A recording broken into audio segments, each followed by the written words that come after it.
ഈ പറയുന്നതൊക്കെ കെ സുധാകരൻ മരുന്ന് കഴിക്കാത്തതിന്റെ പ്രശ്നമാണെന്ന് പരിഹാസം ഉന്നയിച്ച തലേന്നാൾ വാർത്താ സമ്മേളനത്തിലും ജാവദേക്കറിന്റെ കാര്യം മറന്നു തെരഞ്ഞെടുപ്പിന് അന്ന് രാവിലെ ആ കൂടിക്കാഴ്ച സ്ഥിരീകരിച്ച് LDFന് ആപ്പടിച്ച് EP-യോട് വിശാല ഹൃദയരായ സെക്രട്ടറി സഖാക്കൾ മാപ്പാക്കി പുറത്ത് പൊന്നാടി അണിച്ച മനോഹരമായ ഒരു രാഷ്ട്രീയ ദിവസമാണ്.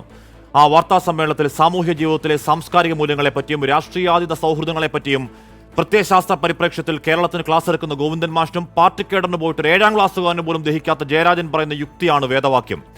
അങ്ങ് കേന്ദ്രത്തിൽ നിന്ന് കേരളത്തിലെത്തി അവിയലൊക്കെ കൂട്ടി ചോറുണ്ട് ഒന്ന് വിശ്രമിക്കുമ്പോൾ ജാവദേക്കറിനൊരു തോന്നലെന്നാൽ ആക്കുളത്തുള്ള ജയരാജപുത്രന്റെ ഫ്ളാറ്റിൽ പോയൊരു ചായ കുടിച്ചേക്കാം. അങ്ങനെ ഒരു ചായകുടിയുടെ സ്നേഹരാഷ്ട്രീയ പൊരുൾ അറിയാത്ത മാധ്യമങ്ങളുടെയും പ്രതിപക്ഷത്തിന്റെയും കമ്മ്യൂണിസ്റ്റ് വിരുദ്ധ പ്രചാരവേലയാണെന്ന് പറഞ്ഞ് ദുരൂഹതയുടെ കറപിടിച്ച അധ്യായം അങ്ങ് അടയ്ക്കാനാണ് ഗോവിന്ദൻ മാഷിന്റെ പ്രത്യയശാസ്ത്ര ക്ലാസ്സിൽ CPM-ന്റെ പെടാപ്പാട്.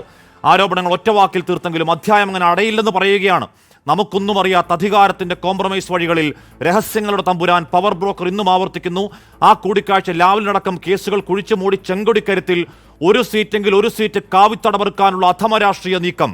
ആ പാർട്ടി സെക്രട്ടറി സ്ഥാനം കിട്ടാത്ത കൊതിക്കെറിവിൽ ഏതൊക്കെ സ്ഥലങ്ങളിൽ എത്ര സമയം എത്ര തവണ കൂടിക്കാഴ്ച ആധികാരികമായി ഇന്നും പറയലാണ് ശോഭാ സുരേന്ദ്രൻ. എന്നിട്ടും ജയരാജന്റെ ചായ കുടി തിയറി വെള്ളം തൊടാതെന്ന് വിഴുങ്ങിയെങ്കിൽ അതിൽ കേന്ദ്ര കമ്മിറ്റി അംഗം തനിച്ചല്ലെന്നും അതൊരു കൂട്ടുകച്ചവടമാണെന്നും ട്രബിൾ ഷൂട്ടർക്കെതിരെ നടപടിയെടുക്കാൻ പിണറായിക്ക് മുട്ടുവിറയ്ക്കുമെന്നും ആവർത്തിക്കലാണ് പ്രതിപക്ഷം. കണ്ണൂർ പാർട്ടിയുടെ തലപ്പൊക്കം, മന്ത്രിസഭകളിൽ പ്രധാനി LDF കൺവീനർ EP ജയരാജൻ, കേരളത്തിൽ BJP വളർത്താൻ തെരഞ്ഞെടുപ്പ് ചുക്കാനുമായി സംഘം വിട്ട മുൻ കേന്ദ്രമന്ത്രി പ്രകാശ് ജാവദേക്കറുമായി എന്തിനു കൂടിക്കാഴ്ച നടത്തി എന്ന് കേരളത്തോട് പറഞ്ഞില്ലെങ്കിലും ആ ചായകുടി കോമഡി തിയറി മാറ്റിവെച്ച് പൊരിവെയിലെത്തും പാർട്ടി പെടുക്കാൻ പണിയെടുത്ത പാവം സഖാക്കളോട് രഹസ്യമായെങ്കിലും പറയണം CPM, ഇല്ലെങ്കിൽ നയവഞ്ചനയാണ്. പൗരത്വ ഭേദഗതിയിൽ മണിപ്പൂരിൽ രോഷപ്പെടുമ്പോഴും ഗോവിന്ദൻ മാഷ് പറയും മട്ടിൽ സാംസ്കാരിക മൂല്യത്തിന്റെ രാഷ്ട്രീയാതീത ഊഷ്മളതയുടെ സ്നേഹമരങ്ങൾ പാതയോരങ്ങളിൽ 100 പൂക്കളാവണം. ഇന്ന് കേന്ദ്ര കമ്മിറ്റി സഖാവിന്റെ വീട്ടിൽ ജാവദേക്കർ എത്തിയെങ്കിൽ നാളെ ജാവദേക്കർക്കൊപ്പം മോഹൻ ഭഗവതും എത്തണം. അവിടെ തീൻമേശകളിൽ രാഷ്ട്രീയം പറയാതെ ചായകുടി സല്ലാപങ്ങൾ കഴിഞ്ഞ് RSSന്റെ കൊലക്കത്തിക്കിരയായ രക്തസാക്ഷി കുടീരങ്ങളിൽ പോയി മുദ്രാവാക്യങ്ങൾ വിളിക്കരുത്. ആത്മാർത്ഥതയില്ലാത്ത വെറും വാക്കിൽ എരിപരി കൊണ്ട ബലികുടീരങ്ങൾ തകർത്ത് രക്തസാക്ഷികൾ നിങ്ങളുടെ കഴുത്തില് പിടിക്കും നവസഖാക്കളെ. പ്രിയ പ്രേക്ഷകർക്ക് എൻകൗണ്ടറിലേക്ക് സ്വാഗതം.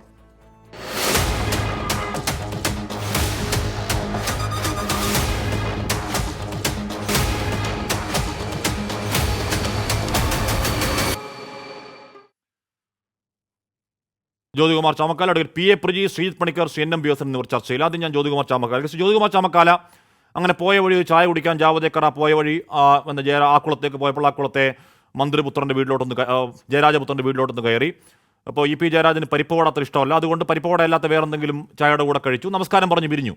അത് ജയരാജൻ പറയുന്നു പാർട്ടിക്ക് പൂർണ്ണ തൃപ്തിയാണ്, അത് പിണറായിക്ക് പേടികൊണ്ടാണ് എന്നൊക്കെ പറയേണ്ടതുണ്ടോ നിങ്ങൾ?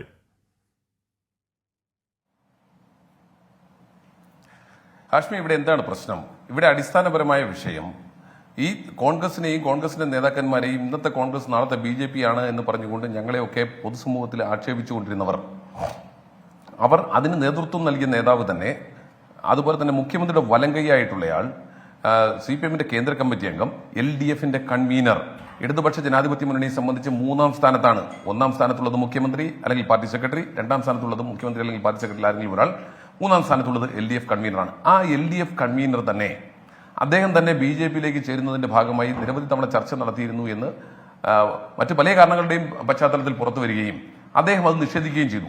അതിനെ സംബന്ധിച്ച് ചോദിച്ച KPCയുടെ അധ്യക്ഷനോട്, KPC അധ്യക്ഷൻ അദ്ദേഹത്തെ സംബന്ധിച്ചൊരു കമന്റ് പറഞ്ഞപ്പോൾ KPCയുടെ അധ്യക്ഷൻ സമയത്ത് മരുന്ന് കഴിക്കാനിട്ടാണ് ഇങ്ങനെയൊക്കെ പറഞ്ഞതെന്ന് പറഞ്ഞ ഇതേ EP ജയരാജൻ 24 മണിക്കൂർ തികയും മുമ്പ് തെരഞ്ഞെടുപ്പിന്റെ പോളിംഗ് ദിവസം തന്നെ പരസ്യമായി പറഞ്ഞു, ഞാൻ പ്രകാശ് ജാവദേക്കറുമായി കൂടിക്കാഴ്ച നടത്തിയിട്ടുണ്ട്. സ്വാഭാവികമായി അവിടെ ഉയരുന്ന കുറെ ചോദ്യങ്ങളുണ്ട്.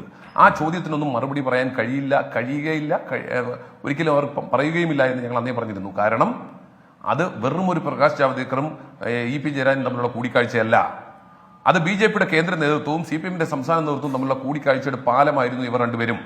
ഒരു ഭാഗത്ത് BJP-യുടെ കേന്ദ്ര നേതൃത്വം, മറുഭാഗത്ത് സംസ്ഥാനത്തിന്റെ സാക്ഷാൽ മുഖ്യമന്ത്രി പോളിറ്റ് ബ്യൂറോ അംഗം ശ്രീ പിണറായി വിജയന്റെ താല്പര്യങ്ങൾ സംരക്ഷിക്കുന്നതിന് വേണ്ടി മാത്രമാണ് EP ജയരാജൻ ഇത്തരത്തിലുള്ള ഇടപെടലുകൾ നടത്തിയിട്ടുള്ളതെന്നും അതുകൊണ്ട് തന്നെ EP ജയരാജനെതിരെ ഒരു നടപടിയും ഉണ്ടാകില്ലെന്ന് 24 ഉൾപ്പെടെ ഹാഷ്മി ഉൾപ്പെടെ പറഞ്ഞു. കഴിഞ്ഞ 2 ദിവസം അങ്ങനെയാണെങ്കിൽ ഇലക്ഷൻ എന്തിനാണ് പിണറായി വിജയൻ തിരുത്തുന്നത്? അപ്പൊ അങ്ങനെയാണെങ്കിൽ ഇപ്പൊ മുഖ്യമന്ത്രി പിണറായി വിജയൻ അതുവരെ അതിനു മുമ്പ് നമ്മൾ കണ്ടത് പാർട്ടി വിഭാഗത്തിന്റെ കാലത്താണ്. ഇത് പരസ്യശാസനയാണ്, പിഴച്ച കൂട്ടുകെട്ടാണ്, ജാഗ്രത കുറവാണ് എന്നൊക്കെ പരസ്യശാസ്ത്രയുടെ മട്ടിൽ മാധ്യമ ക്യാമറകൾക്ക് മുന്നിൽ ശിക്ഷാവിധി പ്രഖ്യാപനം മുഖ്യമന്ത്രി നടത്തുന്നത് എന്തിനാണ്? താങ്കൾ ഈ പറയുന്ന യുക്തിയാണെങ്കിൽ എങ്കിൽ പിന്നെ എന്തുകൊണ്ടാണ് നടപടി എടുക്കാഞ്ഞത്? തിരിച്ച് ഞാൻ ചോദിക്കട്ടെ, എങ്കിൽ പിന്നെ എന്തുകൊണ്ടാണ് നടപടി എടുക്കാഞ്ഞത്? അപ്പോ അത്രയെങ്കിലും പറഞ്ഞ് അവിടെ കൊണ്ട് അവസാനിപ്പിക്കാനാണ് പിണറായി വിജയൻ ശ്രമിച്ചത്. അവിടെ അവസാനിപ്പിച്ചപ്പോഴും അദ്ദേഹം പറഞ്ഞിട്ടുള്ളത് ഇത്തരത്തിലുള്ള ജാവേദ്കറുമായി ചർച്ച നടത്തിയതിനെ കുറിച്ച് അദ്ദേഹത്തിന് ഒരു ആശങ്കയുമില്ല, മറിച്ച് ദല്ലാളിനെ കൂടെ കൂട്ടിയത് ബന്ധപ്പെട്ട് മാത്രമേ അദ്ദേഹത്തിന് ആശങ്ക ഉണ്ടായിരുന്നുള്ളൂ. ഞങ്ങൾ അത് പ്രത്യേകമായി എടുത്തു പറഞ്ഞു. അത് തന്നെയല്ലേ ഇന്ന് ശ്രീ എം വി ഗോവിന്ദൻ പറഞ്ഞിട്ടുള്ളത്. ആരോടുമായിട്ടോ ചർച്ച നടത്തിക്കൂടെ അദ്ദേഹം പറഞ്ഞ വാചകം എന്താ? രാഷ്ട്രീയ എതിരാളികളെ കാണുമ്പോൾ അവർക്കൊപ്പം ഒരു ചായ കുടിച്ചാൽ അവസാനിക്കുന്നതാണ് പ്രത്യയശാസ്ത്ര ബോധമെന്ന് പൈങ്കിളി സങ്കല്പമാണ്. ഇതേ വാചകമാണ് ശ്രീ എം വി ഗോവിന്ദൻ പറഞ്ഞിട്ടുള്ളത്. അപ്പോൾ അവിടെ ആരുമായും ചർച്ചയാകാം, എന്ത് ചർച്ചയുമാകാം, ഏത് പ്രത്യയശാസ്ത്രം അടിയറ വെച്ചുകൊണ്ട് BJP-കാരുമായി ചങ്ങാത്തമാകാം എന്ന് CPM-ന്റെ സംസ്ഥാന സെക്രട്ടേറിയറ്റ് തീരുമാനിച്ചിരിക്കുന്നു. ഇവിടെ പ്രസക്തമായ കുറെ ചോദ്യങ്ങളുണ്ട്. എന്തുകൊണ്ടാണ് EP ജയരാജൻ ഇതുമായി ബന്ധപ്പെട്ട ചർച്ച നടത്തിയിട്ട് ഒരു വർഷവും മിണ്ടാതിരുന്നത്? EP ജയരാജന്റെ ചർച്ചയെ സംബന്ധിച്ച് പിണറായി വിജയൻ അറിയാതെ ഇത്തരത്തിലുള്ള ചർച്ച നടക്കുമെന്ന് താങ്കൾ കരുതുന്നുണ്ടോ? കേരളീയ സമൂഹം കരുതുന്നില്ല. അതിനപ്പുറത്തേക്ക് ഇവിടെ പ്രധാനമന്ത്രി പരസ്യമായി പാർലമെന്റ് മന്ദിരത്തിൽ വെച്ച് ശ്രീ NK പ്രേമചന്ദ്രനെ ഒരു ചായക്ക് ക്ഷണിച്ചു. അദ്ദേഹം പോയി ചായ കുടിച്ച് തിരിച്ചു വന്നതിന് അദ്ദേഹം ഈ തെരഞ്ഞെടുപ്പ് വേളയിൽ നേരിട്ട അതിക്രൂരമായ അദ്ദേഹത്തിന്റെ ഒരു രാഷ്ട്രീയമായ പീഡനമുണ്ടല്ലോ, ആ പീഡനം അവസാനിക്കുന്ന ദിവസം അഥവാ തെരഞ്ഞെടുപ്പ് ദിവസമാണ് EP ജയരാജൻ പരസ്യമായി പറയേണ്ടി വന്നത് ഞാൻ പ്രകാശ് ജാവദേക്കറുമായി കൂടിക്കാഴ്ച നടത്തിയെന്ന്. NK പ്രേമചന്ദ്രനെതിരെ അത്തരത്തിലുള്ള ആക്ഷേപം വന്നപ്പോൾ, ഒരു പരാതി വന്നപ്പോൾ, അല്ലെങ്കിൽ അദ്ദേഹം ചായ കുടിച്ചത് തെറ്റാണെന്ന് കണ്ട CPM നേതൃത്വം അത് CIT-യുടെ നേതൃത്വത്തിൽ അദ്ദേഹത്തിന്റെ വീട്ടിലേക്ക് മാർച്ച് നടത്തി. DYFI-യുടെ നേതൃത്വത്തിൽ അദ്ദേഹത്തിന്റെ വീട്ടിലേക്ക് മാർച്ച് നടത്തി. ഞാൻ ചലഞ്ച് ചെയ്യുന്നു CIT-നെയും DYFI-യെയും. ധൈര്യമുണ്ടോ നിങ്ങൾക്ക് ഒരു മാർച്ച് നടത്താൻ? EP ജയരാജന്റെ വീട്ടിലേക്ക് ഒരു മാർച്ച് നടത്താൻ, AKG സെന്ററിലേക്ക് ഒരു മാർച്ച് നടത്താൻ? നിങ്ങളുടെ മുട്ട് വിറയ്ക്കും. കാരണം നിങ്ങൾ പറയുന്നതും പ്രവർത്തിക്കുന്നതും രണ്ടാണ്. നിങ്ങളെ സംബന്ധിച്ച് നിങ്ങൾ BJP-യുമായി രഹസ്യബാന്ധവും ഉണ്ട് എന്ന് ഞങ്ങൾ തുടർച്ചയായി പറഞ്ഞുകൊണ്ടിരിക്കുന്നു. അത് ശരിവെക്കുന്ന രീതിയിലേക്ക് CPM-ന്റെ ഉന്നത നേതാവ്, LDF-ന്റെ കൺവീനർ തന്നെ BJP-യുടെ അഖിലേന്ത്യാ നേതാവുമായി ചങ്ങാത്തം നടത്തിയിരിക്കുന്നു. അതിൽ തെറ്റില്ല എന്ന് പാർട്ടി കണ്ടെത്തിയിരിക്കുന്നു. ഇനിയും ആകാമെന്ന് പാർട്ടി സമ്മതിച്ചിരിക്കുന്നു. അതിനപ്പുറം ഇനി എന്താ വേണ്ടത്? അത്തരത്തിലുള്ള ചർച്ചകളാകാം, കൂടിക്കാഴ്ചകളാകാം, എന്നാണ്. മാത്രമല്ല സൗഹൃദമാണ്, സൗഹൃദത്തിൽ പാർട്ടി അപരാധം കാണുന്നത്. ഞാൻ എത്താം ചാമക്കല. PA പ്രജി, ഇവിടെ ജയരാജൻ ജാഗ്രത കുറവ് ശീലമാക്കിയ ആളാണ്. അത് പണ്ട് സാന്റിയാഗോ മാർട്ടിന്റെ ബോണ്ടാകട്ടെ, പാർട്ടി പ്ലേയത്തിന് ദേശാഭിമാനിയുടെ ഫ്രണ്ട് പേജിൽ വന്ന രാധാകൃഷ്ണ പരസ്യമാകട്ടെ, ബന്ധു നിയമനമാകട്ടെ, വൈദേഹത്തിന്റെ ഇടപാടും കരാറുകളുമാകട്ടെ, ഇനി ജനപ്രതിനിധി യാത്രക്കിടെ കണ്ണൂരിൽ നിന്ന് വണ്ടി പിടിച്ച് നന്ദകുമാറിന്റെ അമ്മയ്ക്ക് സപ്തതിക്ക് പൊന്നാടി അണിക്കാൻ പോയതാവട്ടെ, എപ്പോഴും EP പറയുന്നതിനോട് പാർട്ടിക്ക് 150% വിശ്വാസം എന്തുകൊണ്ടാണ്? പ്രജി, പ്രതിപക്ഷം പറയും പോലെ നടപടിയെടുത്താൽ ഡീലുകൾ ഓരോന്നായി നാട്ടിൽ പാട്ടാകും, പല വിപ്ലവ സിംഹങ്ങളുടെ മുഖം മൂടി ചീന്തും എന്ന പേടി അതിലുണ്ടോ?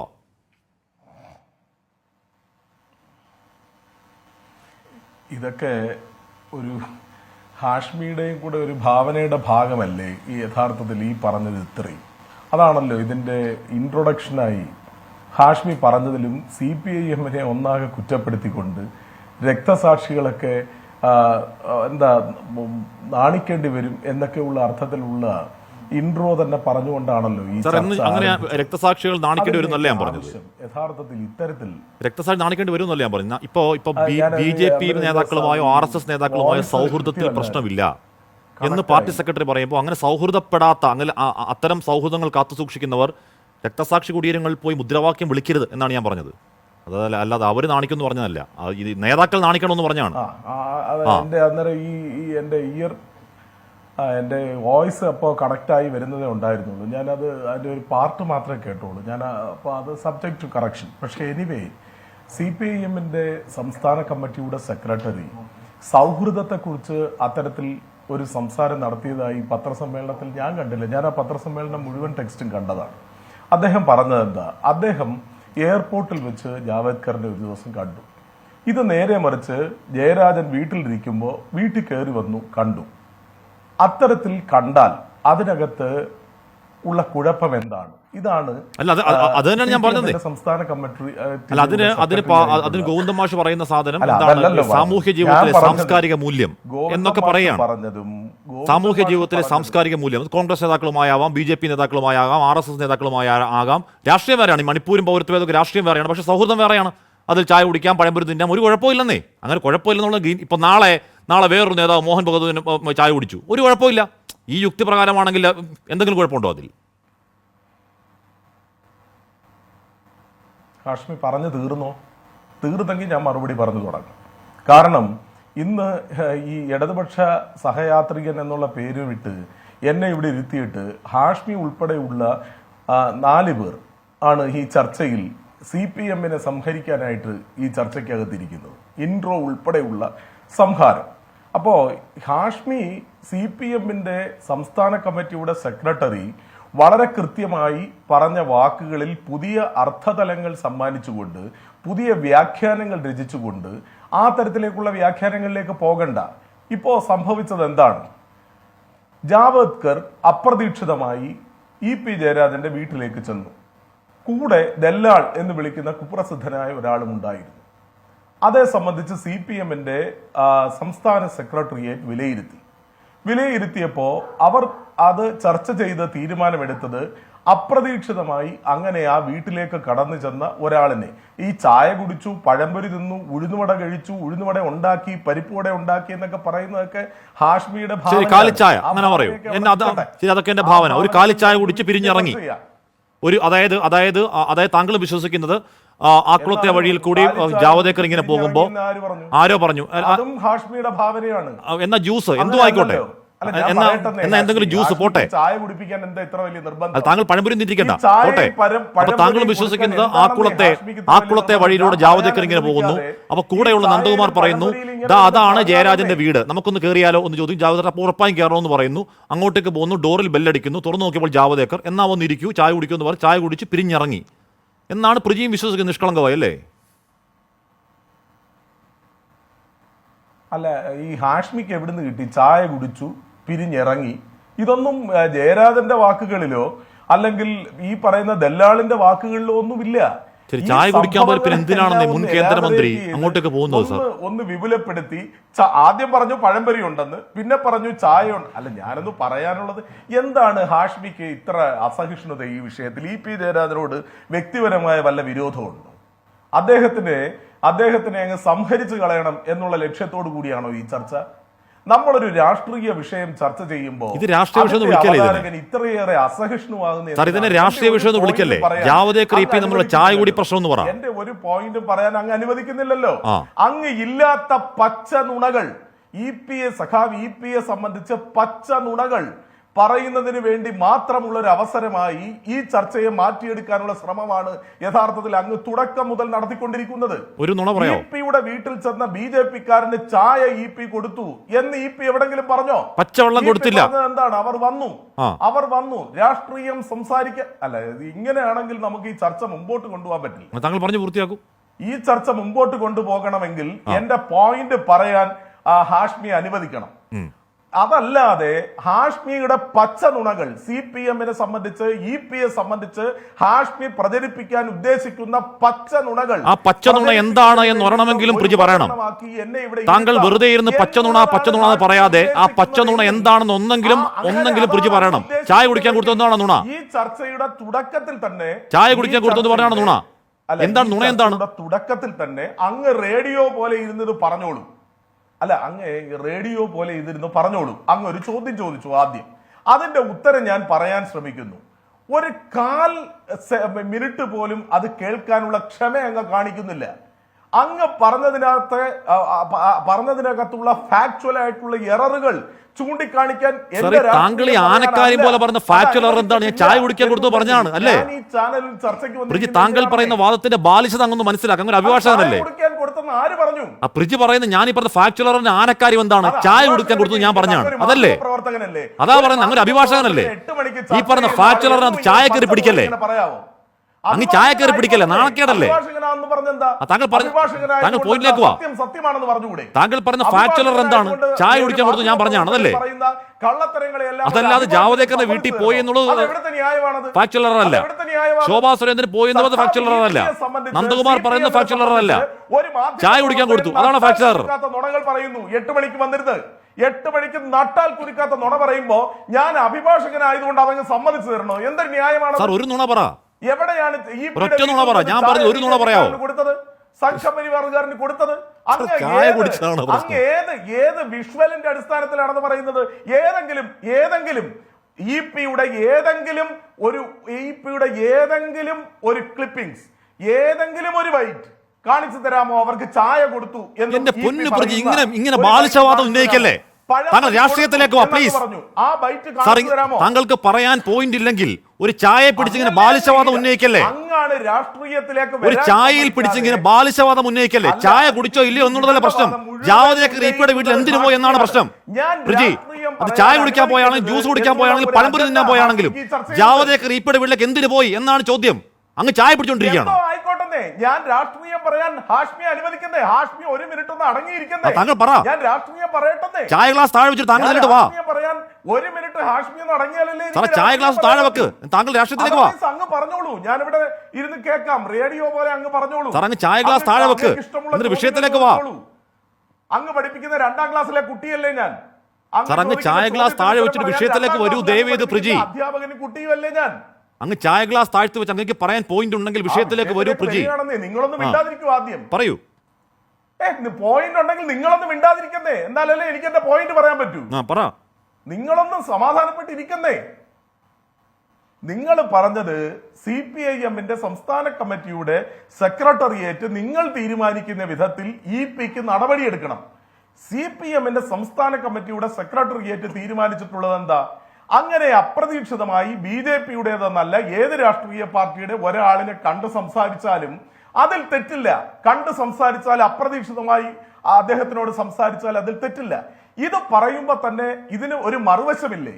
ഈ ചെന്നു എന്ന് പറയുന്ന ജാവദേക്കർ പത്രസമ്മേളനം നടത്തിയല്ലോ. അദ്ദേഹം ഏതെങ്കിലും ഒരു ഘട്ടത്തിൽ പറഞ്ഞു എന്തെങ്കിലും ഒരു നീക്കുപോക്ക് നടത്താൻ, എന്തെങ്കിലും ഒരു കുതിരക്കച്ചവടം നടത്താൻ, അല്ലെങ്കിൽ ഇപിയെ BJP-യിലേക്ക് ക്ഷണിക്കാൻ ആണ് അവരവിടം സന്ദർശിച്ചത് എന്നുള്ള ഒരു വാക്യം ജാവദേക്കറിന്റെ ഏതെങ്കിലും ഒരു വൈറ്റിലുണ്ടോ? ഏതെങ്കിലും ഒരു അവസ്ഥയിൽ ജാവദേക്കർ ആ തരത്തിൽ പറഞ്ഞോ?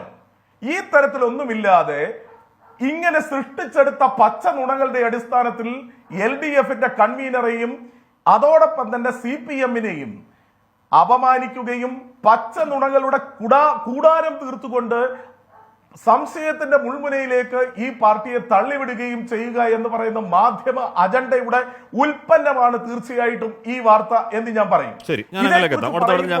ഹാഷ്മി ഏറ്റവും കൂടുതൽ വേവലാതിപ്പെടുന്നത് കേരളത്തിലെ പ്രതിപക്ഷം ഇതേ സംബന്ധിച്ചുള്ള പ്രതികരണത്തെ സംബന്ധിച്ചാണ്. കേരളത്തിലെ പ്രതിപക്ഷം ഇതേ സംബന്ധിച്ച് ഇന്ന് പ്രതികരിക്കുമ്പോൾ ആ പാർട്ടി നേരിടുന്ന രാഷ്ട്രീയത്തെ കുറിച്ച് ചർച്ച ചെയ്യണ്ടേ?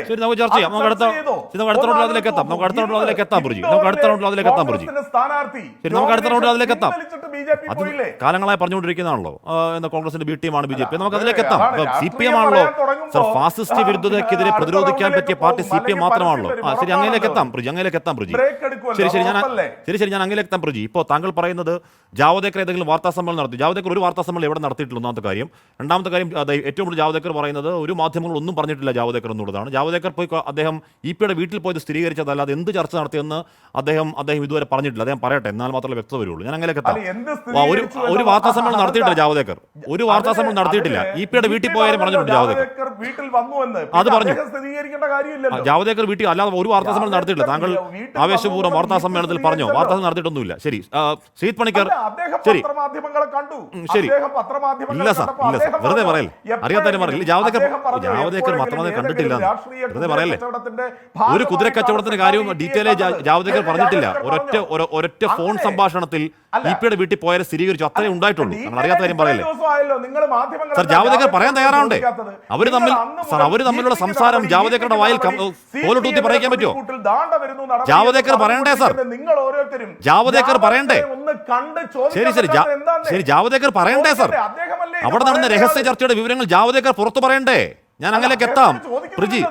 ചോദിക്കുന്നുണ്ട്, ജാവദേക്കർ തുറന്നു തയ്യാറാവുന്നില്ല. പറയാത്തത് എന്തുകൊണ്ടാണ്? പറയാത്തത് എന്തുകൊണ്ടാണ്? അത് ഇപി പറയണം.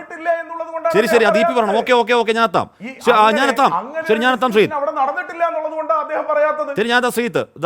ശരി, ഞാൻ എത്താം പ്രജി. ശരി, പ്രജി, ഞാൻ എത്താം. ഓക്കെ ശ്രീത്ത്. അവിടെ ജാവദേക്കർ പറയില്ല, ഇപി ജയരാജൻ പറയില്ല. അവിടെ കൂടെ ഉണ്ടായിരുന്നത് ആരാണ്? നന്ദകുമാർ മാത്രം. നന്ദകുമാർ ഇന്നും ആവർത്തിക്കുന്നുണ്ട്, ലാവ്ലിൻ കേസ് കുഴിവെട്ടി മൂടി LDF സപ്പോർട്ടിൽ ഒരു സീറ്റ് ഉണ്ടാക്കാനാണ് അവിടെ പോയെന്ന് ഈ പവർ ബ്രോക്കർ എന്നും പറയുന്നു. പോട്ടെ, അതെന്തോ ആട്ടെ. ഇപ്പം നന്ദകുമാറിനെ ക്രെഡിബിളായി എടുക്കാൻ കഴിയില്ല, ഓൺ ചെയ്യാൻ കഴിയുന്ന ആളല്ല. പക്ഷേ ഒരു കാര്യമുണ്ട്, നന്ദകുമാർ പറഞ്ഞതാണ് കൂടിക്കാഴ്ച. അത് ജാവദേക്കറും സ്ഥിരീകരിക്കുന്നുണ്ട്, ഇപിയും സ്ഥിരീകരിക്കുന്നുണ്ട്, ശോഭയും എല്ലാവരും സ്ഥിരീകരിക്കുന്നുണ്ട്. ശ്രീത്ത് ഇന്നിപ്പോൾ പാർട്ടി പറയുകയാണ് അങ്ങനെ പോയപ്പോൾ ഒരു സൗഹൃദം, ആ സൗഹൃദത്തിൽ കാര്യങ്ങൾ തീർന്നു എന്ന് പറഞ്ഞാൽ ഇന്നിപ്പോൾ ഇപിക്കെതിരെ നടപടിയെടുക്കുകയാണെങ്കിൽ, പ്രകാശ് ജാവദേക്കറെ കണ്ടതിന് പേരിൽ നടപടിയെടുത്താൽ അത് അത് ബി ജെ പിക്കുള്ള ആയുധമായി എല്ലാ കാലവും ചരിത്ര പുസ്തകങ്ങൾ കിടക്കില്ലേ? അത് നടപടി എടുക്കാതിരിക്കാൻ പാർട്ടിയെ പ്രേരിപ്പിക്കുന്നുണ്ടാകുമോ ശ്രീത്? ശ്രീ ഹാഷ്മി, ഈ വിഷയത്തിൽ ശ്രീ ഇ പി ജയരാജനെതിരെ CPM ഔദ്യോഗികമായിട്ടുള്ള യാതൊരു നടപടിയും എടുക്കാത്തതിന് പലവിധ കാരണങ്ങളുണ്ട് എന്നാണ് ഞാൻ കരുതുന്നത്. അത് കേവലം എന്തെങ്കിലും ഒരു കാരണം മാത്രമല്ല. അതിനു മുൻപ് തന്നെ പറയട്ടെ, ഈ ചർച്ചയുടെ ഒരു തീമായിട്ട് ഹാഷ്മി പറയുന്നത് EPക്ക് പാപമില്ലേ എന്നാണ്.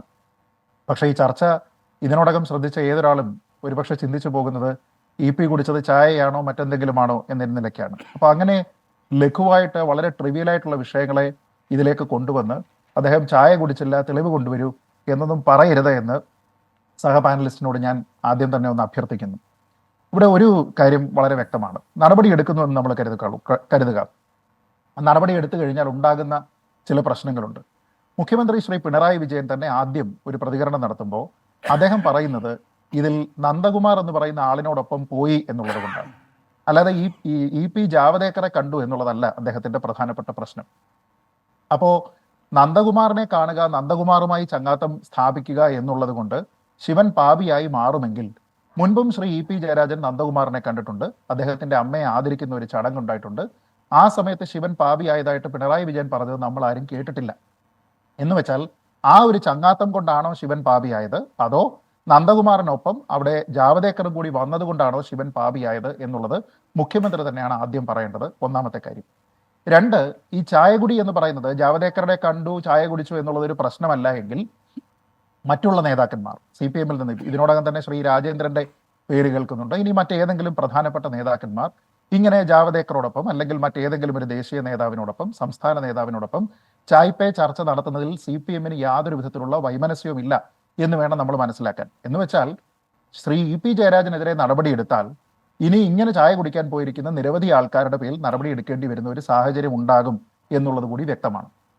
ഇനി എന്തുകൊണ്ടാണ് ഈ നടപടി എടുക്കാതിരിക്കുന്നത് അല്ലെങ്കിൽ അതിൽ നിന്ന് CPMനെ പിന്നോട്ടടിക്കുന്നത് എന്നുള്ള ഒന്ന് രണ്ട് കാര്യങ്ങൾ. ഒന്ന്, കോൺഗ്രസും BJPയും തമ്മിൽ അഡ്ജസ്റ്റ്മെന്റ് ആണ് എന്നുള്ള ഒരു വാദമാണ് പ്രത്യേകിച്ച് ഈ തെരഞ്ഞെടുപ്പ് കാലത്ത് അവർ കൊണ്ടുവന്നിരുന്നത്. അപ്പൊ അതിന്റെ ഭാഗമായിട്ട് തന്നെ അവർ പറയുന്നുണ്ട് ഇന്നത്തെ കോൺഗ്രസ് നാളത്തെ BJP ആണ് എന്ന നിലയ്ക്കുള്ള ആരോപണമുണ്ട്. പക്ഷെ അതിന്റെ ഭാഗമായിട്ട് ഏതെങ്കിലും ഒരു കോൺഗ്രസിന്റെ പ്രധാനപ്പെട്ട നേതാവ് ഇത്തരത്തിലുള്ള ഒരു ചായ് പേ ചർച്ചയ്ക്ക് പോയതായിട്ട് ഇന്നേ വരെ പറയാൻ, അല്ലെങ്കിൽ ശ്രീ പ്രിജി പറഞ്ഞതുപോലെ തെളിവ് സഹിതം, ഒരു വിഷ്വലി സഹിതം, ഒരു വീഡിയോ സഹിതം, ഒരു ക്ലിപ്പ് സഹിതം കാണിക്കാനായിട്ട് ഇന്നേ വരെ CPMന് കഴിഞ്ഞിട്ടില്ല. അപ്പൊ ഞാൻ ശ്രീ പ്രിജിയോട് ചോദിക്കുന്നത്, അങ്ങനെ കാണിക്കാൻ നിങ്ങൾക്ക് സാധിക്കുന്നില്ല എങ്കിൽ പിന്നെ എന്തിനാണ് ഇന്നത്തെ കോൺഗ്രസ് എന്ന് പറയുന്നത് നാളത്തെ BJP ആണ് എന്ന് നിങ്ങൾ ആരോപിക്കുന്നത് എന്തിനാണ്? എവിടെയും തെളിവ് നിങ്ങൾ കൊണ്ടുവന്നിട്ടില്ല. നിങ്ങൾ ഈ അടുത്ത കാലത്തായിട്ട് പറയുന്ന പല ക്ലിപ്പുകളും ആരും കണ്ടിട്ടില്ല എന്നുള്ളത് നമുക്ക് എല്ലാവർക്കും അറിയാം. അപ്പൊ ഇങ്ങനെ സാങ്കല്പികമായിട്ടുള്ള ഒരു ക്ലിപ്പിനെ ചൊല്ലിയാണ് നമ്മൾ ഇതെല്ലാം പറയുന്നത്. ഒന്നാമത്തെ വിഷയം. രണ്ട്, ഈ വലിയൊരു ചൂരല് വെട്ടിക്കൊണ്ട് അതിൽ മുളകും തേച്ചുകൊണ്ട് കോൺഗ്രസിനെ കൊണ്ടുവന്ന് ഏൽപ്പിച്ചിട്ട് എത്ര വേണേലും അടിച്ചോ എന്ന് പറയുന്നതിന് തുല്യമായി പോകും ഇങ്ങനെ ഒരു നടപടി എടുത്താൽ എന്നതിനെപ്പറ്റി CPMന് കൃത്യമായിട്ട് അറിയാം. നമ്മളൊന്ന് ആലോചിച്ച് നോക്കിക്കഴിഞ്ഞാൽ CPMൽ നിന്ന് ആളെ അടർത്തി മാറ്റാനുള്ള ഒരു ചായകുടിയിലേക്ക് വരെ നേതാക്കന്മാരെ എത്തിക്കാൻ BJPക്ക് സാധിച്ചു എന്ന രീതിയിലുള്ള ഒരു കുമ്പസാരമാകും ഇദ്ദേഹത്തിനെതിരെ എന്തെങ്കിലും രീതിയിലുള്ള ഒരു നടപടി എടുത്താൽ. ഇപ്പൊ ഇവർക്ക് എന്ത് പറയാം? EP പാളയം വിടാനായിട്ട് ആഗ്രഹിച്ചിട്ടില്ല. അദ്ദേഹം വളരെ കാഷ്വൽ ആയിട്ടുള്ള ഒരു കൂടിക്കാഴ്ചയാണ്. അദ്ദേഹവുമായിട്ട് ബന്ധപ്പെട്ടിട്ടുള്ള കൂടിക്കാഴ്ചയല്ല, അദ്ദേഹത്തിന്റെ മകന്റെ ഫ്ളാറ്റിലേക്ക് വന്നതാണ്. വീട്ടിൽ വരുന്ന സമയത്ത് അദ്ദേഹം മുഖം തിരിക്കേണ്ടുന്ന കാര്യമില്ല, കറുത്ത് സംസാരിക്കേണ്ടുന്ന കാര്യമില്ല. അതുകൊണ്ട് അദ്ദേഹം അത് ചെയ്തു എന്ന നിലയ്ക്ക് മാത്രം ഇവർക്ക് പറയാം. അതല്ലാതെ മറ്റെന്തെങ്കിലും ഒരു കാര്യം പറഞ്ഞു കഴിഞ്ഞാൽ BJP നേതാക്കന്മാരെ പരസ്യമായിട്ട് ഇവർ എംപവർ ചെയ്യുന്നതിന് തുല്യമാണ്. വരൂ, ഞങ്ങളുടെ നേതാക്കന്മാരെ കാണൂ, ഞങ്ങൾ എന്തെങ്കിലും നടപടി എടുത്തു കഴിഞ്ഞാൽ അങ്ങനെ ഒരു പ്രശ്നമുണ്ട് എന്ന രീതിയിലത്തേക്ക് പറയുകയാണ്. ഇനി EP ജാവദേക്കറെ കണ്ടതൊരു പ്രശ്നമാണ് എങ്കിൽ പിണറായി വിജയൻ കണ്ടതും പ്രശ്നമാണ്. കാരണം ജാവദേക്കറെ സംബന്ധിച്ചിടത്തോളം അദ്ദേഹം കേന്ദ്ര സർക്കാരിന്റെ എന്തെങ്കിലും രീതിയിലുള്ള ചുമതല വഹിക്കുന്ന ആളല്ല. അദ്ദേഹം കേവലം പാർട്ടിയുടെ ചുമതലയുള്ളയാളാണ്. അതും പാർട്ടിയുടെ അംഗബലം വർദ്ധിപ്പിക്കുക, പാർട്ടിയിലേക്ക് പ്രധാനപ്പെട്ട നേതാക്കന്മാരെ കൊണ്ടുവരിക എന്നത് അദ്ദേഹത്തിന്റെ പ്രഖ്യാപിതമായിട്ടുള്ള ചുമതലയാണ്. അപ്പൊ അങ്ങനെ BJPയുടെ കേരളത്തിലെ പ്രഭാരി സ്ഥാനം വഹിക്കുന്ന ഒരാളിനെ സംബന്ധിച്ചിടത്തോളം അദ്ദേഹം പല നേതാക്കന്മാരുമായിട്ട് കൂടിക്കാഴ്ച നടത്തുമെന്നോ അല്ലെങ്കിൽ അദ്ദേഹം വഴി കൂടുതൽ ആൾക്കാർ കേരളത്തിൽ നിന്ന് കോൺഗ്രസിൽ നിന്നാണെങ്കിലും CPMൽ നിന്നാണെങ്കിലും വരും നാളുകളിൽ BJPയിൽ ചേരുമെന്നോ ഉള്ളത് ഇവിടെ പിന്നെ BJPയുടെ സംസ്ഥാന അധ്യക്ഷൻ ഉൾപ്പെടെയുള്ള ആൾക്കാർ പരസ്യമായി പറയുകയാണ്. എന്ന് വെച്ചാൽ ഇത് പ്രഖ്യാപിതമായിട്ടുള്ള ഒരു അജണ്ടയുടെ ഭാഗമാണ്.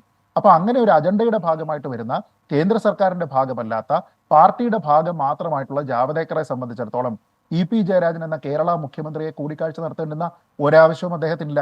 EP ജയരാജനെ പോലെ CPM-ന്റെ കേരളത്തിലെ ഒരു പ്രധാനപ്പെട്ട അല്ലെങ്കിൽ കേന്ദ്രത്തിലെ പ്രധാനപ്പെട്ട ഒരു നേതാവ് മാത്രമാണ് പിണറായി വിജയൻ. അപ്പൊ അദ്ദേഹത്തിനോട് കേന്ദ്ര സർക്കാരിന്റെ കാര്യങ്ങളൊന്നും തന്നെ അദ്ദേഹം സംസാരിക്കേണ്ടുന്ന കാര്യമില്ല.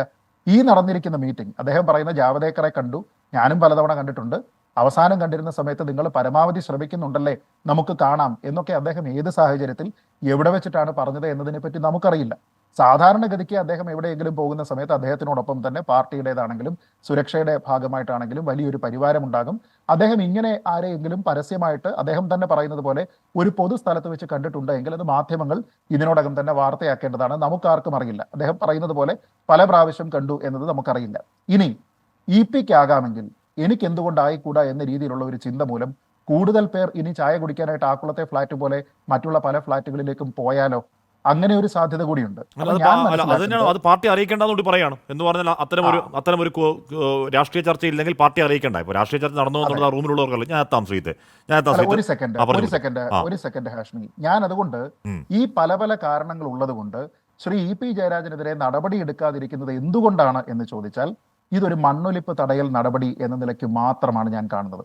കാരണം EP ജയരാജനെതിരെ നടപടിയെടുത്താൽ അദ്ദേഹം പാർട്ടി ചാടുന്നതിന് വേണ്ടിയിട്ടോ അല്ലെങ്കിൽ പാർട്ടിക്ക് വേണ്ടിയിട്ട് എന്തെങ്കിലും ഒരു ഡീൽ സെറ്റ് ചെയ്യുന്നതിന് വേണ്ടിയിട്ടോ അദ്ദേഹം ശ്രമിച്ചു എന്ന രീതിയിലുള്ള പരസ്യമായിട്ടുള്ള ഒരു അഡ്മിഷനായി മാറും എന്നും അതുകൊണ്ട് തന്നെ പരസ്യമായിട്ട് മറ്റുള്ള ആൾക്കാരെ പ്രേരിപ്പിക്കും എന്നുമുള്ള ഒരു ചിന്ത ഇവർക്കുണ്ട്. EP-ക്കാകാമെങ്കിൽ എന്തുകൊണ്ട് എനിക്കായിക്കൂടാ എന്ന രീതിയിലുള്ള ഒരു ചിന്തയുണ്ട് എങ്കിൽ മണ്ണൊലിപ്പ് വളരെ ശക്തമായിട്ടുണ്ടാകും. ആ മണ്ണൊലിപ്പ് തടയുന്നതിന് വേണ്ടിയിട്ടാണ് ഈ ഒരു നടപടിയിലേക്ക്, കടുത്ത നടപടികളിലേക്ക് CPM പോകാത്തത് എന്നാണ് ഞാൻ കരുതുന്നത്. അതല്ല എങ്കിൽ ശിവൻ പാപിയായി കഴിഞ്ഞാൽ പാപിക്കെതിരെ നടപടി ഉണ്ടാകണം. അതല്ലാതെ ഈ പാപിയുടെ മണ്ടയിൽ എന്ത് രീതിയിലുള്ള വെള്ളം തളിച്ചിട്ടാണ് ആ പാപിയെ വീണ്ടും ശുദ്ധനായ ശിവനാക്കി മാറ്റുന്നത് എന്ന് ശ്രീ പിണറായി വിജയനെങ്കിലും വിശദീകരിക്കേണ്ടതാണ്.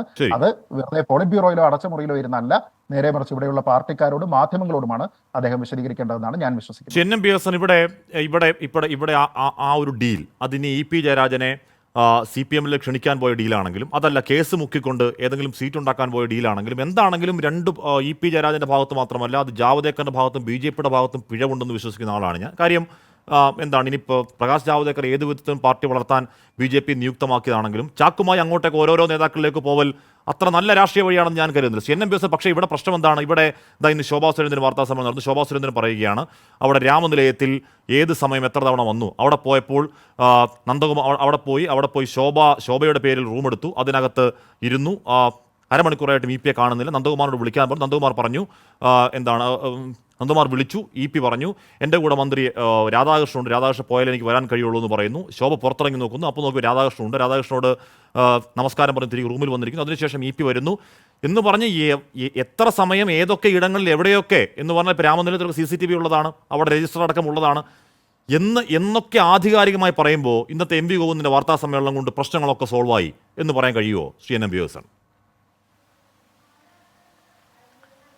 അല്ല, നേരത്തെ ഹാഷ്മി സൂചിപ്പിച്ചതുപോലെ നമ്മുടെ രാഷ്ട്രീയത്തിൻ്റെ വലിയ ജീർണത വളരെ പ്രകടമായി ഇതിനകത്തുണ്ട് എന്ന് വിശ്വസിക്കുന്ന ഒരാളാണ് ഞാൻ. കാരണം മുൻകാലങ്ങളിൽ നമ്മളൊരു രാഷ്ട്രീയ പാർട്ടിയിൽ ചേരുകയും രാഷ്ട്രീയ പാർട്ടിയിൽ പ്രവർത്തിക്കുകയൊക്കെ ചെയ്യുന്നത് പ്രത്യേകമായിട്ടുള്ളൊരു രാഷ്ട്രീയ നിലപാടിൻ്റെ അടിസ്ഥാനത്തിലായിരുന്നു.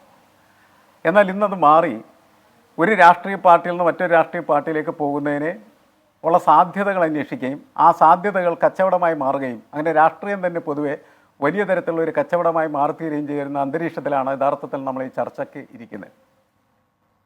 ഇപ്പോൾ വളരെ പ്രായോഗികമായിട്ടുള്ള രാഷ്ട്രീയത്തിൻ്റെ രീതി, ഇപ്പോൾ ശ്രീജിത്ത് പണിക്കർ പറഞ്ഞത് വളരെ വ്യക്തമായിട്ട്, പ്രകാശ് ജാവദേക്കറുടെ പ്രധാനപ്പെട്ട ജോലി എന്ന് പറയുന്നത് എതിർ പാർട്ടികളിൽ നിന്ന് രാഷ്ട്രീയ നേതാക്കളെയോ രാഷ്ട്രീയ പ്രവർത്തകരെയോ ഒക്കെ BJP-യിലേക്ക് കൊണ്ടുവരുന്നതിന് വേണ്ടി ഏത് മാർഗവും ഉപയോഗിക്കാം എന്നുള്ളതാണ്. പണമാകാം, മറ്റു പല കാര്യങ്ങളാകാം, പദവികളാകാം, എന്ത് വേണമെങ്കിലും, അതെന്താണ് എന്ന് വ്യക്തമല്ല. പക്ഷേ അതിനുള്ള ലൈസൻസ് BJP അദ്ദേഹത്തിന് നൽകിയിട്ടുണ്ട് എന്നുള്ളതാണ്. പക്ഷെ അങ്ങനെ നൽകപ്പെടുന്നത് നല്ലൊരു കാര്യമായിട്ട് നമുക്ക് രാഷ്ട്രീയത്തിൻ്റെ ധാർമ്മികത വെച്ചുകൊണ്ട് ചർച്ച ചെയ്യാൻ പറ്റില്ല. പ്രായോഗിക രാഷ്ട്രീയം ഇങ്ങനെയൊക്കെയാണ് എന്ന് നമ്മൾ പറഞ്ഞു വെച്ച് കഴിഞ്ഞാൽ പിന്നെ നമ്മൾ ഈ രാഷ്ട്രീയത്തെക്കുറിച്ച് ചർച്ച ചെയ്യുന്നതിൽ വലിയ കഥയില്ല എന്ന് വിശ്വസിക്കുന്ന ഒരാളെന്നെ. രാഷ്ട്രീയത്തിന് ഒരു പ്രത്യേക നിലപാടും പ്രത്യേക ശാസ്ത്രവും അതിനനുസരിച്ചുള്ള പ്രവർത്തനവും ഉണ്ടാകുന്ന സമയത്താണ് ഓരോരുത്തർക്കും ഓരോ പാർട്ടിക്കും ഓരോ പാർട്ടി നേതാക്കൾക്കും അവരെടുക്കുന്നതായിട്ടുള്ള നിലപാടുകൾ ശരിയോ തെറ്റോ എന്ന് പൊതുസമൂഹത്തിൻ്റെ മുന്നിൽ ന്യായീകരിക്കേണ്ടി വരുന്നു. അങ്ങനെ യാതൊരു യുക്തിയുമില്ല, യാതൊരു പ്രത്യേക ശാസ്ത്രവുമില്ല. ഇവർക്കൊക്കെ തോന്നുന്ന രീതിയിൽ എന്തും ചെയ്യാം എന്ന് വന്നാൽ ജനങ്ങളെ മൊത്തമായിട്ട് കച്ചവടം ചെയ്യാനായിട്ടുള്ള ഒരു അധികാരം ഈ രാഷ്ട്രീയ നേതൃത്വത്തിന് ലഭിച്ചിരിക്കുന്നു എന്നാണ് നമ്മൾ കണക്കാക്കേണ്ടത്. ആ രീതിയിൽ കാര്യങ്ങളെല്ലാം പോവുകയാണ് ചെയ്യുന്നത്. ഇവരായിട്ടുള്ള ചർച്ചകൾ എന്ന് പറഞ്ഞാൽ ഒരു വട്ടമായിരിക്കില്ല, പലവട്ടം പല കാര്യങ്ങളും നടന്നിട്ടുണ്ടാകാം. ചിലപ്പോൾ നേരത്തെ പറഞ്ഞതുപോലെ കേസുകൾ ഒതുക്കുന്നതിന് വേണ്ടിയാകാം, അതേപോലെ തന്നെ അദ്ദേഹത്തിൻ്റെ വ്യക്തിപരമായിട്ടുള്ള പല ബിസിനസ് കാര്യങ്ങൾ നടത്തുന്നതിന് വേണ്ടിയും ഒക്കെ ആവും. പക്ഷേ ഒരു പാർട്ടിയുടെ, പ്രത്യേകിച്ച് ഇടതുപക്ഷ രാഷ്ട്രീയത്തിൻ്റെ നേതൃത്വത്തിലിരിക്കുന്നതായിട്ടുള്ള ഒരു വ്യക്തി ഇത്തരം കാര്യങ്ങളെല്ലാം ചെയ്യുന്നതിന് വേണ്ടി ഇങ്ങനെയുള്ള പ്രവർത്തനങ്ങളിൽ ഏർപ്പെടുക എന്ന് പറയുന്നത് ശരിയാണോ എന്ന പൊതുവായിട്ടുള്ള ചോദ്യമാണ് ഏറ്റവും പ്രധാനപ്പെട്ടതും സമൂഹത്തിന്റെ മുന്നിൽ ഉയർന്നു നിൽക്കുന്നതും. അല്ല CPS, അത് കുഴപ്പമില്ലെന്ന് പാർട്ടി സർട്ടിഫിക്കറ്റ് കൊടുക്കുകയാണ്. അത് കുഴപ്പമില്ലെന്ന് പാർട്ടി സർട്ടിഫിക്കറ്റ് കൊടുക്കുന്നത് മാത്രമല്ല, ഇപ്പം മുഖ്യമന്ത്രി പിണറായി വിജയൻ തന്നെ പറയുന്നു, ഞാനും ജാവദേക്കറെ കാണാറുണ്ടല്ലോ, നിങ്ങൾ ഇവിടെ എന്താണ് സീറ്റ് പിടിച്ചിട്ട് ശ്രമങ്ങൾ നടക്കുകയാണല്ലോ എന്ന് തമാശ പറയുകയാണ് ജാവദേക്കറുമായി. ഇന്ന് party secretary M V Govind പറയുകയാണ് ആ സൗഹൃദങ്ങളിൽ പ്രശ്നമില്ലെന്ന് പറയുകയാണ്. എന്ന് പറഞ്ഞാൽ ആരുമായും ഈ രാഷ്ട്രീയമായി ഈ വിഷയങ്ങളിൽ അതിഭയങ്കരമായി രോഷപ്പെടുമ്പോൾ പോലും അതിനതീതമായ സൗഹൃദങ്ങൾ വെച്ച് പുലർത്തുന്നതിൽ എന്താണ് അല്ലാതെ കാണുന്നതിൽ രാഷ്ട്രീയ ചർച്ച അല്ലെങ്കിൽ പാർട്ടിയെ പോലും അറിയിക്കാതെ ഏത് നേതാക്കളെ എങ്ങനെയൊക്കെ കാണുന്നതിൽ ഒരു കുഴപ്പമില്ല എന്ന് പാർട്ടി സെക്രട്ടറി പറയുമ്പോൾ നൽകുന്ന സന്ദേശം എന്താണ്? CNM പിയേഴ്സൺ, ശരിയാണ് ഊഷ്മള രാഷ്ട്രീയം, സ്നേഹ സംവാദം എന്നൊക്കെ പറയാൻ രസമുണ്ടെങ്കിലും അതിന് രാഷ്ട്രീയത്തിന്റെ അഭാവമുണ്ട്. അല്ല, അതിൽ രാഷ്ട്രീയമില്ല, അത് വെറും കച്ചവടമാണ്. രാഷ്ട്രീയത്തെ കച്ചവടമാക്കി മാറ്റുന്ന ഒരു വലിയ വിസ്മയ കാഴ്ചയാണ് നമ്മൾ കണ്ടുകൊണ്ടിരിക്കുന്നത്. ഒരു രാഷ്ട്രീയ പാർട്ടിയും അതിൽ നിന്ന് മുക്തമല്ല എന്നുള്ളതാണ്. പൊതുജനങ്ങളുടെ മുന്നിൽ ഞങ്ങൾ ഇന്ന നിലപാടെടുക്കുകയും ഇന്നതിനെ എതിർക്കുകയും ചെയ്യുന്നു എന്ന് പറയുകയും അതിനുശേഷം അവർ സ്വകാര്യ ഇടപാടുകളിൽ അതെല്ലാം തന്നെ നിർവഹിക്കുന്നതിന് ആവശ്യമായിട്ട് ഡീലുകൾ ഉണ്ടാക്കുകയും ചെയ്യുന്നു. ഇത് ഡീലുകളുടെ ഒരു കാലമാണ് നമ്മളിപ്പോൾ ജീവിച്ചിട്ടുണ്ട്. അപ്പോൾ ഈ ഡീലുകൾ ശരിയാണ് എന്ന് നേതാക്കളെല്ലാം അംഗീകരിക്കുന്നത് കൊണ്ടാണ് യാതൊരു വിധമായിട്ടുള്ള സൗഹൃദങ്ങൾക്കും ഒരു പ്രശ്നമില്ല എന്ന് നമുക്ക് എല്ലാവർക്കും അറിയാവുന്നൊരു കാര്യമാണ്. ഇവർ തമ്മിൽ എല്ലാ പാർട്ടിയുടെ നേതാക്കളും തമ്മിൽ നല്ല സൗഹൃദത്തിലാണ് എന്നും ആ സൗഹൃദങ്ങൾ ഏതറ്റം വരെയും പോകാനായിട്ട് അവരുടെ സ്വകാര്യമായിട്ടുള്ള കാര്യങ്ങളിൽ ശരിയാണ് ഇവിടെ ഒരു മൊറാഴക്കുന്ന് എന്ന് പറയുന്ന പാർട്ടി സ്ഥലമാണ്, ഒരു പാർട്ടി ഗ്രാമമാണ്. അവിടെ ഈ പറഞ്ഞ വൈദേകം റിസോർട്ട്, അവിടെ ഇപ്പോൾ രാജീവ് ചന്ദ്രശേഖർ നേരിട്ട് ഈ നിരാമയിലില്ല എന്ന് പറഞ്ഞ് രാജീവ് ചന്ദ്രശേഖരൻ അല്ല, ഒരു ബന്ധവും ഇല്ലെന്ന് ആരും പറയില്ലല്ലോ. അതുമായി ബന്ധപ്പെട്ട ഒരു ബിസിനസ് ഡീൽ ഉണ്ടാകും, ഒരു ബിസിനസ് ഈ സമയവും അവിടെ എന്താണ് നിരാമയാണ്, ഈ പറയുന്ന വൈദേകം നിരാമയാണ്. അതുപോലും പാർട്ടി ന്യായീകരിക്കുന്നുണ്ട്. NM പിയേഴ്സൺ, ഇതെന്തൊരു ഭീകരമാണത്. അതെ, അതിഭീകരമാണെന്ന് പറഞ്ഞാൽ വർത്തമാനം പോലും പറയാൻ പറ്റാത്ത രീതിയിലേക്ക് ഭീകരമായിരിക്കുന്നതാണ്. ഇപ്പോൾ പഴയ കാലത്ത് നമ്മൾ രാഷ്ട്രീയ പ്രവർത്തനത്തിൽ ഏർപ്പെടുമ്പോൾ നമ്മൾക്കൊരു രാഷ്ട്രീയം ഉണ്ടെങ്കിൽ ആ രാഷ്ട്രീയത്തിന് വേണ്ടി നമുക്ക് പോരാടാനായിട്ട് പറ്റുകയും വേണമെങ്കിൽ മരിച്ചു വീഴാനായിട്ട് നമുക്ക് കഴിയുകയും അത് ശരിയാണെന്ന് നമ്മൾ വിശ്വസിക്കുകയും ചെയ്യുന്ന ഒരു രാഷ്ട്രീയം, അതൊരു രക്തസാക്ഷിത്വത്തിൻ്റെ രാഷ്ട്രീയമാണ്. കണ്ണൂരിൽ ഏത് സഖാവിനാണ് ഇത്തരം കാര്യങ്ങൾ അംഗീകരിക്കാനായിട്ട് പറ്റുക? അവരെന്തൊരു പോരാട്ടം നടത്തി, എത്രയോ തലകൾ ഇതിനു വേണ്ടിയിട്ട് ഉരുണ്ടുപോയതാണ് അവിടെ. നമ്മളൊരു കാലത്ത് വാർത്ത കേട്ടിരിക്കുന്ന ഓരോ ദിവസവും ഓരോരുത്തരുടെയും തലകൾ ഉരുളുന്ന വാർത്തകളായിരുന്നു. അവരൊക്കെ എന്തിനാണ് അതിനു വേണ്ടി പോരാടിയിരുന്നത്? അവർ പോരാടിയിരുന്നതിന് വലിയൊരു മറ എന്ന് പറയുന്നത് എന്തായിരുന്നു? ഒരു പ്രത്യയശാസ്ത്രമായിരുന്നു. ആ പ്രത്യയശാസ്ത്രത്തിൻ്റെ മറയിൽ നിന്ന് വലിയ പോരാട്ടങ്ങൾ നടത്തി നിരവധി ആളുകൾ രക്തസാക്ഷികളായി തീർന്ന, നിരവധി ശവകുടീരങ്ങൾ ഉയർന്ന ആ സാഹചര്യങ്ങളൊക്കെ എങ്ങനെ മറക്കാനായിട്ട് പറ്റും എന്നുള്ള സൗഹൃദം എന്ന് പറയുന്നത്. അവിടെ പല ഇടങ്ങളിലും CPM കാരെന്ന് പറഞ്ഞാൽ BJP-കാരെ കണ്ട മിണ്ടില്ലല്ലോ. ഇപ്പോഴും എനിക്ക് തോന്നുന്നു അങ്ങനെയൊക്കെ തന്നെയാണ് നിലനിൽക്കുന്നത്. അതെങ്ങനെ വളർന്നു വന്നു? എങ്ങനെയാണ് ആ തരത്തിലുള്ള മനുഷ്യർ മുഖാമുഖം കണ്ടാൽ സംസാരിക്കാൻ പോലും പറ്റാത്ത തരത്തിൽ മാനസികാവസ്ഥയിൽ അവരെത്തിച്ചേർന്ന് അത് എത്തിച്ചത് ഈ പാർട്ടിയായിരുന്നു. ശരിക്കും പാർട്ടിയുടെ പിന്നിലുള്ള രാഷ്ട്രീയമായിരുന്നു. ആ രാഷ്ട്രീയത്തിന് വേണ്ടി ചാവാറാനായിട്ട് മനുഷ്യർ നടക്കുകയാണ് ചെയ്യുന്നത്. ആ ഭൂതകാലത്തെ മുഴുവനും തേച്ചു മാച്ച് കളയുന്ന തരത്തിലുള്ള പ്രവർത്തനമാണ് ഇന്ന് നമ്മളുടെ നേതാക്കൾ ഉയർന്നു നിന്ന് ആരുമായും ഏത് തരത്തിൽ സൗഹൃദമാം, ചായ കുടിക്കാം, പാല് കുടിക്കാം, പപ്പടം തിന്നാം എന്നൊക്കെ പറയുന്ന തരത്തിലേക്ക് അവർ എത്തപ്പെട്ടിരിക്കുന്നു എന്നുള്ളത് അത് ഭയങ്കരമാണ്. നമുക്ക് ചർച്ച ചെയ്യാൻ പോലും പറ്റാത്ത തരത്തിലേക്ക് ഭീകരമായിരിക്കുന്ന ജീർണതയുടെ ഒരു കാലത്താണ് നമ്മൾ ജീവിച്ചുകൊണ്ടിരിക്കുന്നത്. അതാണ് പ്രധാനപ്പെട്ട പ്രശ്നമെന്ന്. പാർട്ടിയെ സംബന്ധിച്ചിടത്തോളം എന്തുകൊണ്ടാണ് അദ്ദേഹത്തിന് എതിരെ നടപടിയെടുക്കാത്തത് എന്ന് ചോദിച്ചാൽ അത് രാഷ്ട്രീയം തന്നെയാണ്. രാഷ്ട്രീയമായിട്ട് അദ്ദേഹത്തിനെതിരെ ചെറിയ നടപടി എടുക്കുകയും ചെറിയ ശാസന നടത്തുകയൊക്കെ ചെയ്താൽ അതിൻ്റെ അർത്ഥം BJP-യിലേക്ക് പോകാനായിട്ട് ചർച്ച ചെയ്തെന്നോ, അല്ലെങ്കിൽ കച്ചവടത്തിന് വേണ്ടിയിട്ട് അദ്ദേഹം പോയെന്നോ, അല്ലെങ്കിൽ കേസ് ഒതുക്കുന്നതിന് വേണ്ടി പോയെന്നോ ഒക്കെയുള്ള കാര്യം പാർട്ടിക്ക് അംഗീകരിക്കേണ്ടത് വരും. ആ അംഗീകരിച്ചിരിക്കുന്ന മുഖവുമായിട്ട് ജനങ്ങളുടെ മുന്നിലെത്താനായിട്ട് എന്ന് പറഞ്ഞാൽ അറ്റ്ലീസ്റ്റ് ഏറ്റവും ചുരുങ്ങിയ പക്ഷം ആ രക്തസാക്ഷികളുടെ മക്കളോടെങ്കിലും MV ഗോവിന്ദൻ പോയി എന്താണ് സാമൂഹ്യ ജീവിതത്തിലെ സാംസ്കാരിക രാഷ്ട്രീയത്തിന്റെ സ്നേഹസൗഹൃദങ്ങളെ പറ്റി ക്ലാസ് എടുക്കാൻ പോകരുത്. തിരികെ തമിഴ്നാടുകൾക്ക് ശേഷം ജ്യോതികുമാർ ചാമക്കാല, ഈ ദല്ലാൾ പവർ ബ്രോക്കർക്കെതിരെ നടപടി, പവർ ബ്രോക്കർ ബന്ധത്തിന്റെ പേരിൽ പിഴച്ച കൂട്ടുകെട്ടിന്റെ പേരിൽ നടപടിയാണെങ്കിൽ അത് ഇലക്ഷൻ അന്ന് തന്നെ പിണറായി വിജയൻ തള്ളിപ്പറഞ്ഞു, ഇത് ശാസന നടത്തി. ഇനി അതല്ല നന്ദകുമാറിന്റെ ഇനി ഈ പറയുന്ന പ്രകാശ് ജാവദേക്കറെ കണ്ടതിന്റെ പേരിലാണെങ്കിൽ പ്രകാശ് ജാവദേക്കറിനെ മുഖ്യമന്ത്രി ഞാനും കണ്ടതാണ്. ഇതുവരെ ആർക്കും അറിയില്ല. മുഖ്യമന്ത്രിയും പ്രകാശ് ജാവദേക്കറും കണ്ട് ഈ പറഞ്ഞ തമാശകൾ പങ്കുവെച്ച വേദി ഏതാണെന്ന് ആർക്കും അറിയില്ല. പാർട്ടി വ്യക്തമാക്കുന്നുമില്ല. ഇനി നടപടിയെടുത്താലോ അത് നിങ്ങൾ ആയുധമാക്കും. അപ്പോൾ CPM-ന്റെ EP-ക്കെതിരെ നടപടിയെടുക്കാൻ കഴിയാത്തതിന് നിസ്സഹായാവസ്ഥ മനസ്സിലാകുന്നുണ്ടോ ശ്രീ ജ്യോതികുമാർ ചാമക്കാല? നിസ്സഹായാവസ്ഥയല്ല, അതിന്റെ ആഴമാണ്. ആ തായ്വേരുകൾ BJP-യുടെ തായ്വേരുകൾ CPM-ൽ എത്രത്തോളം ആഴ്ന്നിറങ്ങിയിരിക്കുന്നു എന്നതിന്റെ ഉത്തമ ഉദാഹരണമാണ് ഇന്നത്തെ CPM-ന്റെ സംസ്ഥാന സെക്രട്ടേറിയറ്റിലെ തീരുമാനം. ഇവിടെ EP-ക്കെതിരെ നടപടിയെടുത്താൽ ഉറപ്പായും പല കാര്യങ്ങളും പുറത്തു വരും. അതിൽ ഒന്നാം പ്രതിസ്ഥാനത്ത് നിൽക്കുന്നത് ശ്രീ പിണറായി വിജയൻ തന്നെയാകും എന്ന കാര്യത്തിൽ ഒരു തർക്കവും വേണ്ട. അപ്പോൾ പിണറായി വിജയൻ ഉൾപ്പെടെ എന്താ പറയുന്നത്, അദ്ദേഹം പറഞ്ഞല്ലോ, ഞാൻ പല പ്രാവശ്യം സംസാരിച്ചിട്ടുണ്ടെന്ന്. അദ്ദേഹം അത് മനഃപൂർവ്വം അദ്ദേഹത്തിന്റെ ആ തെരഞ്ഞെടുപ്പ് ദിവസത്തെ പത്രസമ്മേളനത്തിൽ മാധ്യമങ്ങളെ കണ്ടപ്പോൾ പറഞ്ഞത് ഒന്നിലധികം തവണ പറഞ്ഞിട്ടുണ്ട്, ഞാൻ കണ്ടിട്ടുണ്ട്, ഞാൻ ഇങ്ങനെ പറഞ്ഞിട്ടുണ്ട് എന്ന് പറഞ്ഞ് അദ്ദേഹം ഒരു നറേഷൻ കൊണ്ടുവരാൻ ശ്രമിക്കുന്നുണ്ട്. അതിലൂടെ അദ്ദേഹം ഉദ്ദേശിക്കുന്നത് ഞാൻ മുൻകൂട്ടി കണ്ടിട്ടുണ്ട് എന്ന് പറഞ്ഞ് സ്ഥാപിക്കാൻ വേണ്ടിയാണ്. അപ്പോൾ അദ്ദേഹം കണ്ടത് എവിടെ വെച്ചാണ്, എന്തിനാണ് കണ്ടത്, ആരൊക്കെ ഉണ്ടായിരുന്നു കൂടെ, എന്തൊക്കെ സംസാരിച്ചിട്ടുണ്ട് എന്നതിനെ കുറിച്ച് കൂടി വ്യക്തത വരുത്തണം. അത് വ്യക്തത വന്നതിന് എങ്ങനെ ഇന്ന് EP ജയരാജനെതിരെ നടപടി ഉണ്ടായെങ്കിൽ EP ജയരാജൻ തന്നെ അത് പരസ്യമായി പറയുമായിരുന്നു എന്നുള്ളതാണ് യാഥാർത്ഥ്യം. അത് ഒരു കാരണം തന്നെയാണ്. അപ്പോൾ അവിടെ നിൽക്കുകയാണ്. ഇവിടെ എന്താ പ്രശ്നം? ഇവിടെ നമ്മൾ സംസാരിച്ച് വന്നപ്പോൾ LDF-ന്റെ നിരീക്ഷകൻ അദ്ദേഹം പറയുന്നത് ഇവിടെ താങ്കൾ സൂചിപ്പിച്ച ചായ കുടിയെ കുറിച്ചാണ്. ഇവിടെ ചായ കുടിച്ചോ ചാരായ കുടിച്ചോ എന്നുള്ളതല്ല ഇവിടുത്തെ വിഷയം. അതൊരു സിംബോളിക്കായി താങ്കൾ പറഞ്ഞൊരു വാചകമാണ്. ഇവിടെ ഇന്ന് MV ഗോവിന്ദൻ പറഞ്ഞതാണ്, രാഷ്ട്രീയ എതിരാളികളെ കാണുമ്പോൾ അവർക്കൊപ്പം ഒരു ചായ കുടിച്ചാൽ അവസാനിക്കുന്നതാണ് പ്രത്യയശാസ്ത്ര ബോധം എന്നത് പൈങ്കിളി സങ്കല്പമാണ്. അവിടെയും ഒരു ചായ കുടിയുണ്ട്. അപ്പോൾ ചായ കുടിച്ചോ ഇല്ലയോ എന്നുള്ള അത് സിംബോളിക്കായി നമ്മൾ പറഞ്ഞത് മാത്രമാണ്. അതിനേക്ക് പിടിച്ചുകൊണ്ട് ഇങ്ങനെ പോകേണ്ട കാര്യങ്ങളില്ലല്ലോ. അപ്പോൾ അങ്ങനെയാണെങ്കിൽ പിന്നെ അത് MV ഗോവിന്ദനെ തിരുത്തപ്പെടേണ്ടതുണ്ട്. പ്രജി അങ്ങനെ MV ഗോവിന്ദനോട് പറയേണ്ടി വരും. ഇവിടെ എന്താ പ്രശ്നം? ഇവിടെ പ്രജി ചോദിച്ച 2-3 ചോദ്യങ്ങളുണ്ട്. പച്ച നുണകൾ ഹാഷ്മി പറയുന്നു എന്നാണ് പ്രജി പറഞ്ഞത്. ഹാഷ്മി, ഞാനും ചോദിക്കട്ടെ, MV ഗോവിന്ദൻ പാർട്ടി സെക്രട്ടറി ആയതിനു ശേഷം ഈ പാർട്ടിയുമായി ഉടക്കി നടക്കുകയായിരുന്നു. EP ജയരാജൻ കാര്യത്തിൽ ആർക്കെങ്കിലും തർക്കമുണ്ടോ? അദ്ദേഹം MV ഗോവിന്ദന്റെ യാത്രയിൽ പങ്കെടുക്കാതെയാണ് ഈ പറയുന്ന ദലാൽ നന്ദകുമാറിന്റെ വീട്ടിൽ പോയതിനെ സംബന്ധിച്ച് തർക്കമുണ്ടോ? LDF നടത്തിയിട്ടുള്ള നമ്മുടെ രാജ്ഭവൻ മാർച്ചിൽ നിന്ന് ഉൾപ്പെടെ അദ്ദേഹം വിട്ടുന്നതിനെ കുറിച്ച് നമുക്ക് തർക്കമുണ്ടോ? അപ്പോൾ അത്തരത്തിൽ അതുമായി ബന്ധപ്പെട്ട് ഒരു ഭാഗത്ത് അങ്ങനെ നിൽക്കുന്നു. അത് പച്ചക്കള്ളമാണോ? നിരാമയ റിട്രീറ്റ് എന്ന് പറയുന്ന BJP നേതാവിന്റെ കേന്ദ്രമന്ത്രിയുടെ സ്ഥാപനത്തിലേക്ക് തന്റെ സ്ഥാപനമായ വൈദേഹത്തിന്റെ ഷെയറുകളെല്ലാം ട്രാൻസ്ഫർ ചെയ്തതുമായി ബന്ധപ്പെട്ടത് പച്ചനുണയാണോ? നിഷേധിക്കാൻ കഴിയുമോ? അതൊരു യാഥാർത്ഥ്യമായി നിൽക്കുകയല്ലേ? MG രമേശ് അദ്ദേഹം ഈ തെരഞ്ഞെടുപ്പിൽ ഇറക്കിയിട്ടുള്ള അദ്ദേഹത്തിന്റെ അഭ്യർത്ഥന, ഒരു സ്ഥാനാർത്ഥിയുടെ പാർലമെന്റിൽ മത്സരിക്കുന്ന ഒരു BJP സ്ഥാനാർത്ഥിയുടെ അദ്ദേഹത്തിന്റെ അഭ്യർത്ഥനയിൽ ഒരു പാരഗ്രാഫ് നീക്കി വെച്ചിരിക്കുന്നത് ഈ പറയുന്ന EP ജയരാജൻ അദ്ദേഹത്തെക്കുറിച്ച് പറഞ്ഞ നല്ല വാക്കുകൾ പ്രചരിപ്പിക്കാൻ വേണ്ടിയാണ്. ആ സാഹചര്യം ഉണ്ടാക്കിയത് പിന്നെ EP ജയരാജനാണ് എന്ന് പറയുന്നത് പച്ചനുണയാണോ? കേരളത്തിൽ BJP-യും CPM LDF-ഉം തമ്മിലാണ് മത്സരം എന്ന് പറഞ്ഞത് EP ജയരാജനാണ് അങ്ങനെ പറഞ്ഞിട്ടുള്ളത്. ആ പറയുന്നത് പച്ചനുണയാണോ?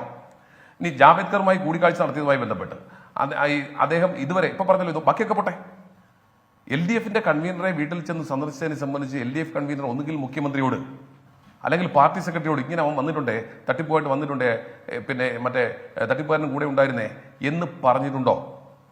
ആ പറയാതിരിക്കുന്നത് മനഃപൂർവ്വമായ ഒളിച്ചുവെക്കലല്ലേ? സ്വാഭാവികമല്ലേ? ഉത്തരവാദിത്തപ്പെട്ട സ്ഥാനത്തിരിക്കുന്നവർ അവർ തമ്മിൽ ചർച്ച ചെയ്യുമ്പോൾ ഈ വിഷയങ്ങൾ പറയാതിരിക്കുമോ? എന്നെ തിരക്കി ഇന്നയാൾ വന്നിരുന്നു, അയാളോടൊപ്പം ആ ദല്ലാൾ നന്ദകുമാറും ഉണ്ട്, അതൊരു ശരിയായ കൂട്ടുകെട്ടല്ല, ഞാൻ അപ്പോൾ തന്നെ ഓടിച്ചു വിട്ടു എന്ന് ഇവരോട് രണ്ടുപേരോടും ഒരിക്കലെങ്കിലും പറഞ്ഞിട്ടുണ്ടോ? അങ്ങനെ പറഞ്ഞിട്ടുണ്ടെങ്കിൽ അവർ പരസ്യമായി ഇതിനെക്കുറിച്ച് നമ്മൾ സംബന്ധിച്ചിട്ടുണ്ടോ? ഈ വിഷയം വന്നപ്പോൾ അപ്പോ അങ്ങനെ പറയേണ്ട കാര്യമില്ല എന്ന് പറയണം MV ഗോവിന്ദൻ. ആരിൽ വന്ന് കണ്ടാൽ പാർട്ടിയെ അറിയിക്കണ്ട.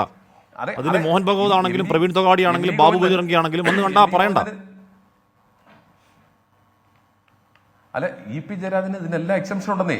EP ജയരാജൻ ഇനി എന്തെങ്കിലും വായി തുറന്ന് പറഞ്ഞാൽ അത് CPM-ന്റെ അവസാനമാകുമെന്നുള്ളത് കൊണ്ടാണ് ഇവിടെ പറഞ്ഞു. ഇതിൽ നിന്ന് എന്താ വ്യക്തമാക്കേണ്ടത്?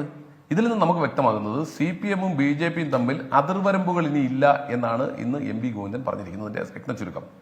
CPM എന്ന പാർട്ടിയുടെ പ്രത്യയശാസ്ത്രവും BJP-യുടെ പ്രത്യയശാസ്ത്രവും തമ്മിൽ അതിർവരമ്പുകളില്ല, എല്ലാ തരത്തിലുള്ള ചർച്ചയുമാകാം എന്ന് പരസ്യമായി സമ്മതിച്ചിരിക്കുകയാണ്. അവിടെയാണ് നമുക്ക് ഒരു EK നായനാരുടെ അഭാവം കാണുന്നത്. അവിടെയാണ് നമുക്കൊരു VS അച്യുതാനന്ദന്റെ അഭാവം കാണുന്നത്.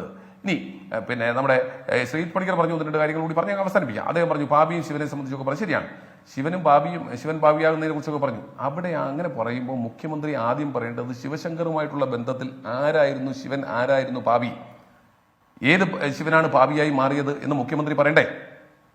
CMR-ലുമായി ബന്ധത്തിൽ മകൾ വീണ വിജയനെ സംബന്ധിച്ച് ആരായിരുന്നു പാപി, ആരായിരുന്നു ശിവൻ, ആരാണ് പാപിയായി മാറിയത് എന്ന് പറയണ്ടേ? അതുപോലെ തന്നെ നമ്മുടെ A ക്യാമറയുമായി ബന്ധപ്പെട്ട് മകന്റെ കുടുംബവുമായി ബന്ധപ്പെട്ട് ആരായിരുന്നു ശിവൻ, ആരായിരുന്നു പാപി എന്ന് പറയണ്ടേ? അപ്പോൾ ഇതൊക്കെ തനിക്കും ബാധകമാണ്. മുൻകാല പ്രാബല്യത്തോട് നടപ്പിലാക്കിയാൽ ശിവനും പാപിയും തമ്മിലുള്ള ബന്ധം അത് മുഖ്യമന്ത്രിയുടെ കുടുംബത്തിനാണ് ഏറ്റവും യോജിക്കുക. അവിടെ ശിവനാര് പാപി ആര് എന്നതിനെ സംബന്ധിച്ച് അപ്പൊ ഞാൻ പറഞ്ഞു വന്നത് ഇവിടെ ഇന്നത്തെ ശരി, ഞാൻ പി എ പ്രജി ഇവിടെ താങ്കളുടെ കൊണ്ട് നമുക്ക് ബോധ്യപ്പെടുന്നത് സിപ്രിജി താങ്കളുടെ ലൈബ്രറിയിൽ എന്തായാലും എം വി രാഘവന്റെ ഒരു ജന്മം എന്ന ആത്മകഥ ഉണ്ട് എന്നാണ് ഞാൻ കരുതുന്നത്. അതെടുത്ത് വായിക്കണം. അതിൽ പറയുന്നുണ്ട്, അന്ന് എം വി ആറിന് സസ്പെൻഷൻ ആയിരുന്ന കാലത്ത് ദേശാഭിമാനിയുടെ പ്രാദേശിക ലേഖനായിരുന്ന ബാലൻ മാസ്റ്റർ എം വി ആറിന് ഉച്ചയ്ക്ക് വീട്ടിൽ വിളിച്ച് ഭക്ഷണം കൊടുത്തു. സസ്പെൻഷനിലായ ഒരു വ്യക്തിക്ക് ഭക്ഷണം കൊടുത്തതിന് ബാലൻ മാസ്റ്ററോട് വിശദീകരണം ചോദിച്ച കാര്യം പറയുന്നുണ്ട് എം വി ആർ ആ പുസ്തകത്തിൽ. മാത്രമല്ല എം വി രാഘവന് കഞ്ഞിയോ ഭക്ഷണമോ ചായ കൊടുക്കരുതെന്ന് ജില്ലാ കമ്മിറ്റി താഴേക്ക് കത്തെഴുതിയ കാര്യമൊക്കെ ആ ഒരു ജന്മത്തിൽ പറയുന്നുണ്ട് എം വി രാഘവൻ. അങ്ങനെ നടപടിയെടുത്തൊരു പാർട്ടിക്ക് ഈ പറയുന്ന എന്താണ് അവിടുത്തെ നിരാമയ റിട്രീറ്റ് വിഷയത്തിൽ ജാവദേക്കർ വന്ന് കണ്ടതിൽ ഒക്കെ ഇ പി ജയരാജൻ പറയുന്നത് പൂർണ്ണ ബോധ്യപ്പെട്ടുവെന്ന് അറ്റ്ലീസ്റ്റ് പാർട്ടി അണികളെ എങ്ങനെ പറഞ്ഞ് മനസ്സിലാക്കും ശ്രീ പി എ പ്രജി? ഇതിനകത്ത് പാർട്ടി അണികളെ പറഞ്ഞ് മനസ്സിലാക്കാൻ വേണ്ടിയുള്ള ഗൗരവത്തിലുള്ള എന്ത് വിഷയമാണ് ഇതിനകത്തുള്ളത്? കേരളത്തിലെ കോൺഗ്രസിന്റെ 2 മുഖ്യമന്ത്രിമാരുടെ മക്കൾ BJP-യിലേക്ക് പോയി. യാതൊരു ചർച്ചയുമില്ല. അത് പൊതുസമൂഹത്തിനെ പറഞ്ഞ് മനസ്സിലാക്കാൻ ആർക്കും യാതൊരു ബുദ്ധിമുട്ടും കോൺഗ്രസ്സുകാർക്ക് ഉണ്ടാകുന്നില്ല. ഈ ചർച്ചയിൽ പങ്കെടുക്കുന്ന BJP-യുടെ പ്രതിനിധിയായ ശ്രീജിത്ത് പണിക്കരും കോൺഗ്രസിന്റെ പ്രതിനിധിയായിട്ടുള്ള ജ്യോതികുമാർ ചാമക്കാലയും ഒരേ ശബ്ദത്തിൽ സംസാരിക്കുന്നതിൽ നിന്ന് തന്നെ അവർ തമ്മിലുള്ള ആ ഒരു ഐക്യപ്പെടൽ നമുക്ക് മനസ്സിലാകുന്നതല്ലേ. ഇന്നത്തെ കോൺഗ്രസ് നാളത്തെ BJP എന്നുള്ള മുദ്രാവാക്യം ഇടതുപക്ഷ ജനാധിപത്യ മുന്നണി ഈ തെരഞ്ഞെടുപ്പിൽ ഉയർത്തിയതാണ് BJP-യുടെ പ്രതിനിധിയായിട്ടുള്ള ശ്രീജിത്ത് പണിക്കരുടെ ഏറ്റവും വലിയ വിഷയം. ഇന്നത്തെ കോൺഗ്രസ് നാളത്തെ BJP ആയി കേരളത്തിൽ എന്നതിൽ ശ്രീജിത്ത് പണിക്കരെ പോലെ ഒരു BJP-ക്കാരന് സംശയം വരുന്നത് എന്തുകൊണ്ടാണ് എന്ന് എനിക്ക് മനസ്സിലാകുന്നില്ല. കാരണം എത്രയോ ഉദാഹരണങ്ങൾ, ഞാനിപ്പോ ഈ ഉദാഹരണങ്ങൾ ഓരോന്നോരോന്നായി കോട്ട് ചെയ്യുമ്പോൾ ശ്രീജിത്ത് പണിക്കർ പകരം പറയാൻ പോകുന്നത് പാർട്ടി മെമ്പർ അല്ലാത്ത അൽഫോൺസ് കണ്ണന്താനത്തിന്റെയും അതോടൊപ്പം തന്നെ പണ്ട് സെൽവരാജ് പോയ കഥയും ബംഗാളിലെ പാർട്ടിയുടെ തകർച്ചയുമായിരിക്കും. പക്ഷെ കഴിഞ്ഞ കാലഘട്ടങ്ങളിൽ കേരളത്തിൽ ഈ അടുത്ത കാലഘട്ടങ്ങളിൽ നടന്നിട്ടുള്ള അടിവേര് തോണ്ടുന്ന കോൺഗ്രസിന്റെ അടിവേര് തോണ്ടുന്ന BJP യാത്രകൾ, ആ BJP യാത്രകളെല്ലാം BJP-ക്കാരനായ ശ്രീജിത്ത് പണിക്കർക്ക് എങ്ങനെ ഡിസോൺ ചെയ്യാൻ കഴിയുന്നു എന്നെനിക്ക് മനസ്സിലാകുന്നില്ല. ഒന്ന് ആലോചിച്ച് നോക്കൂ, കോൺഗ്രസിന്റെ ആ മരത്തിന്റെ ആഴങ്ങളിലേക്ക് ആഴ്ന്നിറങ്ങിയിട്ടുള്ളത് BJP-യുടെ വേരല്ലേ? കേരളത്തിൽ ഇന്ന് ജീവിച്ചിരിക്കുന്ന ഏറ്റവും വലിയ കോൺഗ്രസുകാരന്റെ മകൻ പത്തനംതിട്ടയിൽ BJP-യുടെ സ്ഥാനാർത്ഥിയായി മത്സരിക്കുന്നു.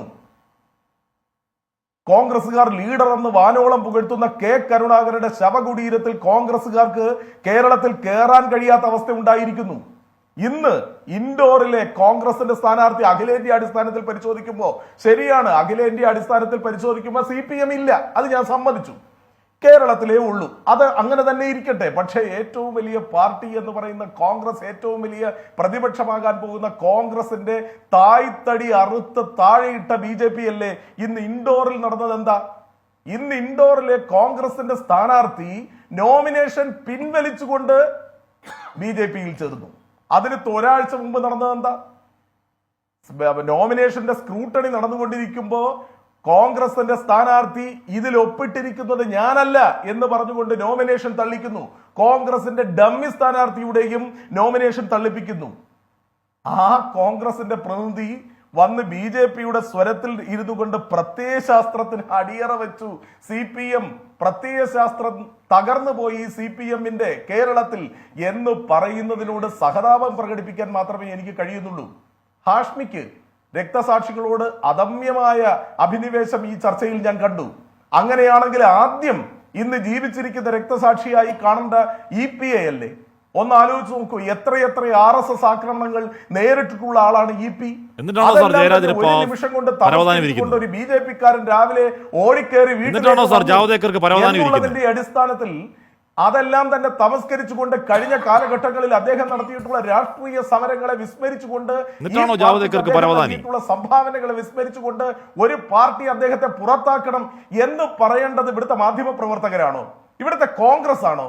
ഇവിടുത്തെ BJP-യുടെ പ്രതിനിധിയായി രാഷ്ട്രീയ നിരീക്ഷകരായി വരുന്ന ആളുകളാണോ? അത് തീരുമാനിക്കേണ്ടത് തീർച്ചയായും CPM-ന്റെ ഘടകങ്ങളാണ്.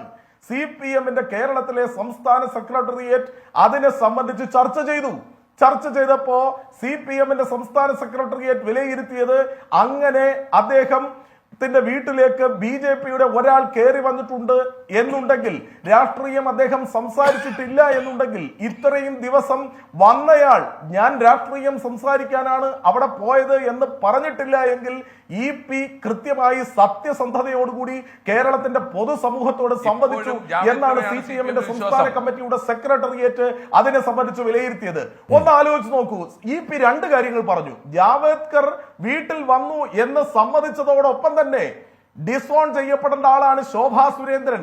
അവരെ എനിക്കറിയില്ല, അവരുമായി ഞാൻ ചർച്ച ചെയ്തിട്ടില്ല, അവരെ ഞാൻ കണ്ടിട്ടില്ല, സംസാരിച്ചിട്ടില്ല എന്ന് പറയുമ്പോ ഇവിടുത്തെ പല മാധ്യമങ്ങളും എങ്ങനെ വിശ്വസിക്കാൻ പറ്റുക? അല്ല, EP എങ്ങനെ വിശ്വസിക്കുക? വിശ്വസിക്കാൻ നന്ദകുമാർ എനിക്ക് അറിയില്ലെന്ന് പറഞ്ഞ ആളാ EP. എന്തുകൊണ്ടാണ് ഈ നന്ദകുമാർ എനിക്ക് അറിയില്ല എന്ന് പറഞ്ഞ ആളാ EP. സാർ, ഈ നന്ദകുമാറിനെ എനിക്കറിയില്ല എന്ന് കട്ട് ആൻഡ് റൈറ്റ് പറഞ്ഞ ആളാണ് EP. ഏത് നന്ദകുമാറാണ്? ഈ ജനപ്രതിരോധ യാത്ര എന്ന് പറഞ്ഞ MV ഗോവിന്ദൻ നയിക്കുന്ന പാർട്ടിയുടെ സുപ്രധാനമായ ഒരു റാലി കാസർഗോഡ് ജില്ല കടന്ന് കണ്ണൂരേക്ക് കടക്കുമ്പോൾ അന്ന് കണ്ണൂരുണ്ടായിരുന്ന ജയരാജൻ വണ്ടി പിടിച്ച് ഇങ്ങി വന്നു ഇവിടെ എറണാകുളത്ത്. എന്തിനാണ്? ഈ നന്ദകുമാർ അമ്മയുടെ സപ്തതിക്ക്. അപ്പൊ അറിയാത്ത നന്ദകുമാറിന് അമ്മയുടെ സപ്തതിക്ക് ഹാരമണിയിക്കാൻ ഒന്നും അറിയാത്ത EP ഇങ്ങ് വരികയാണ്.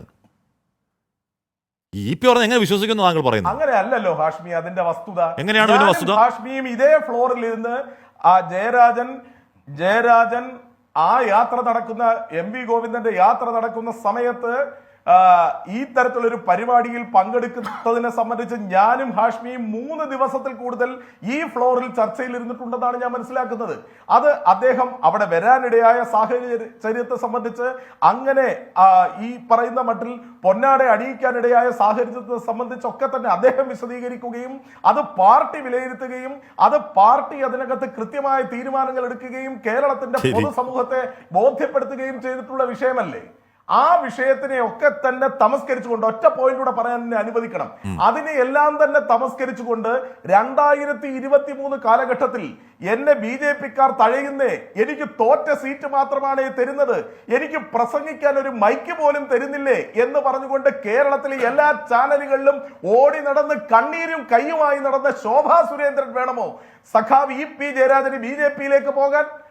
ശോഭാ സുരേന്ദ്രനെ പോലെ BJPക്ക് വേണ്ടാത്ത ഒരു BJPയുടെ നേതാവിനെ വെച്ചാണോ സഖാവ് EP ജയരാജനെ പോലെ CPM-ന്റെ കേന്ദ്ര കമ്മിറ്റി അംഗമായിട്ടുള്ള LDF കൺവീനർ ആയിട്ടുള്ള ഒരു സഖാവ്, കേരളത്തിലെ സീനിയർ ആയിട്ടുള്ള CPM-ന്റെ ഒരു സഖാവ് ചർച്ച നടത്തുക?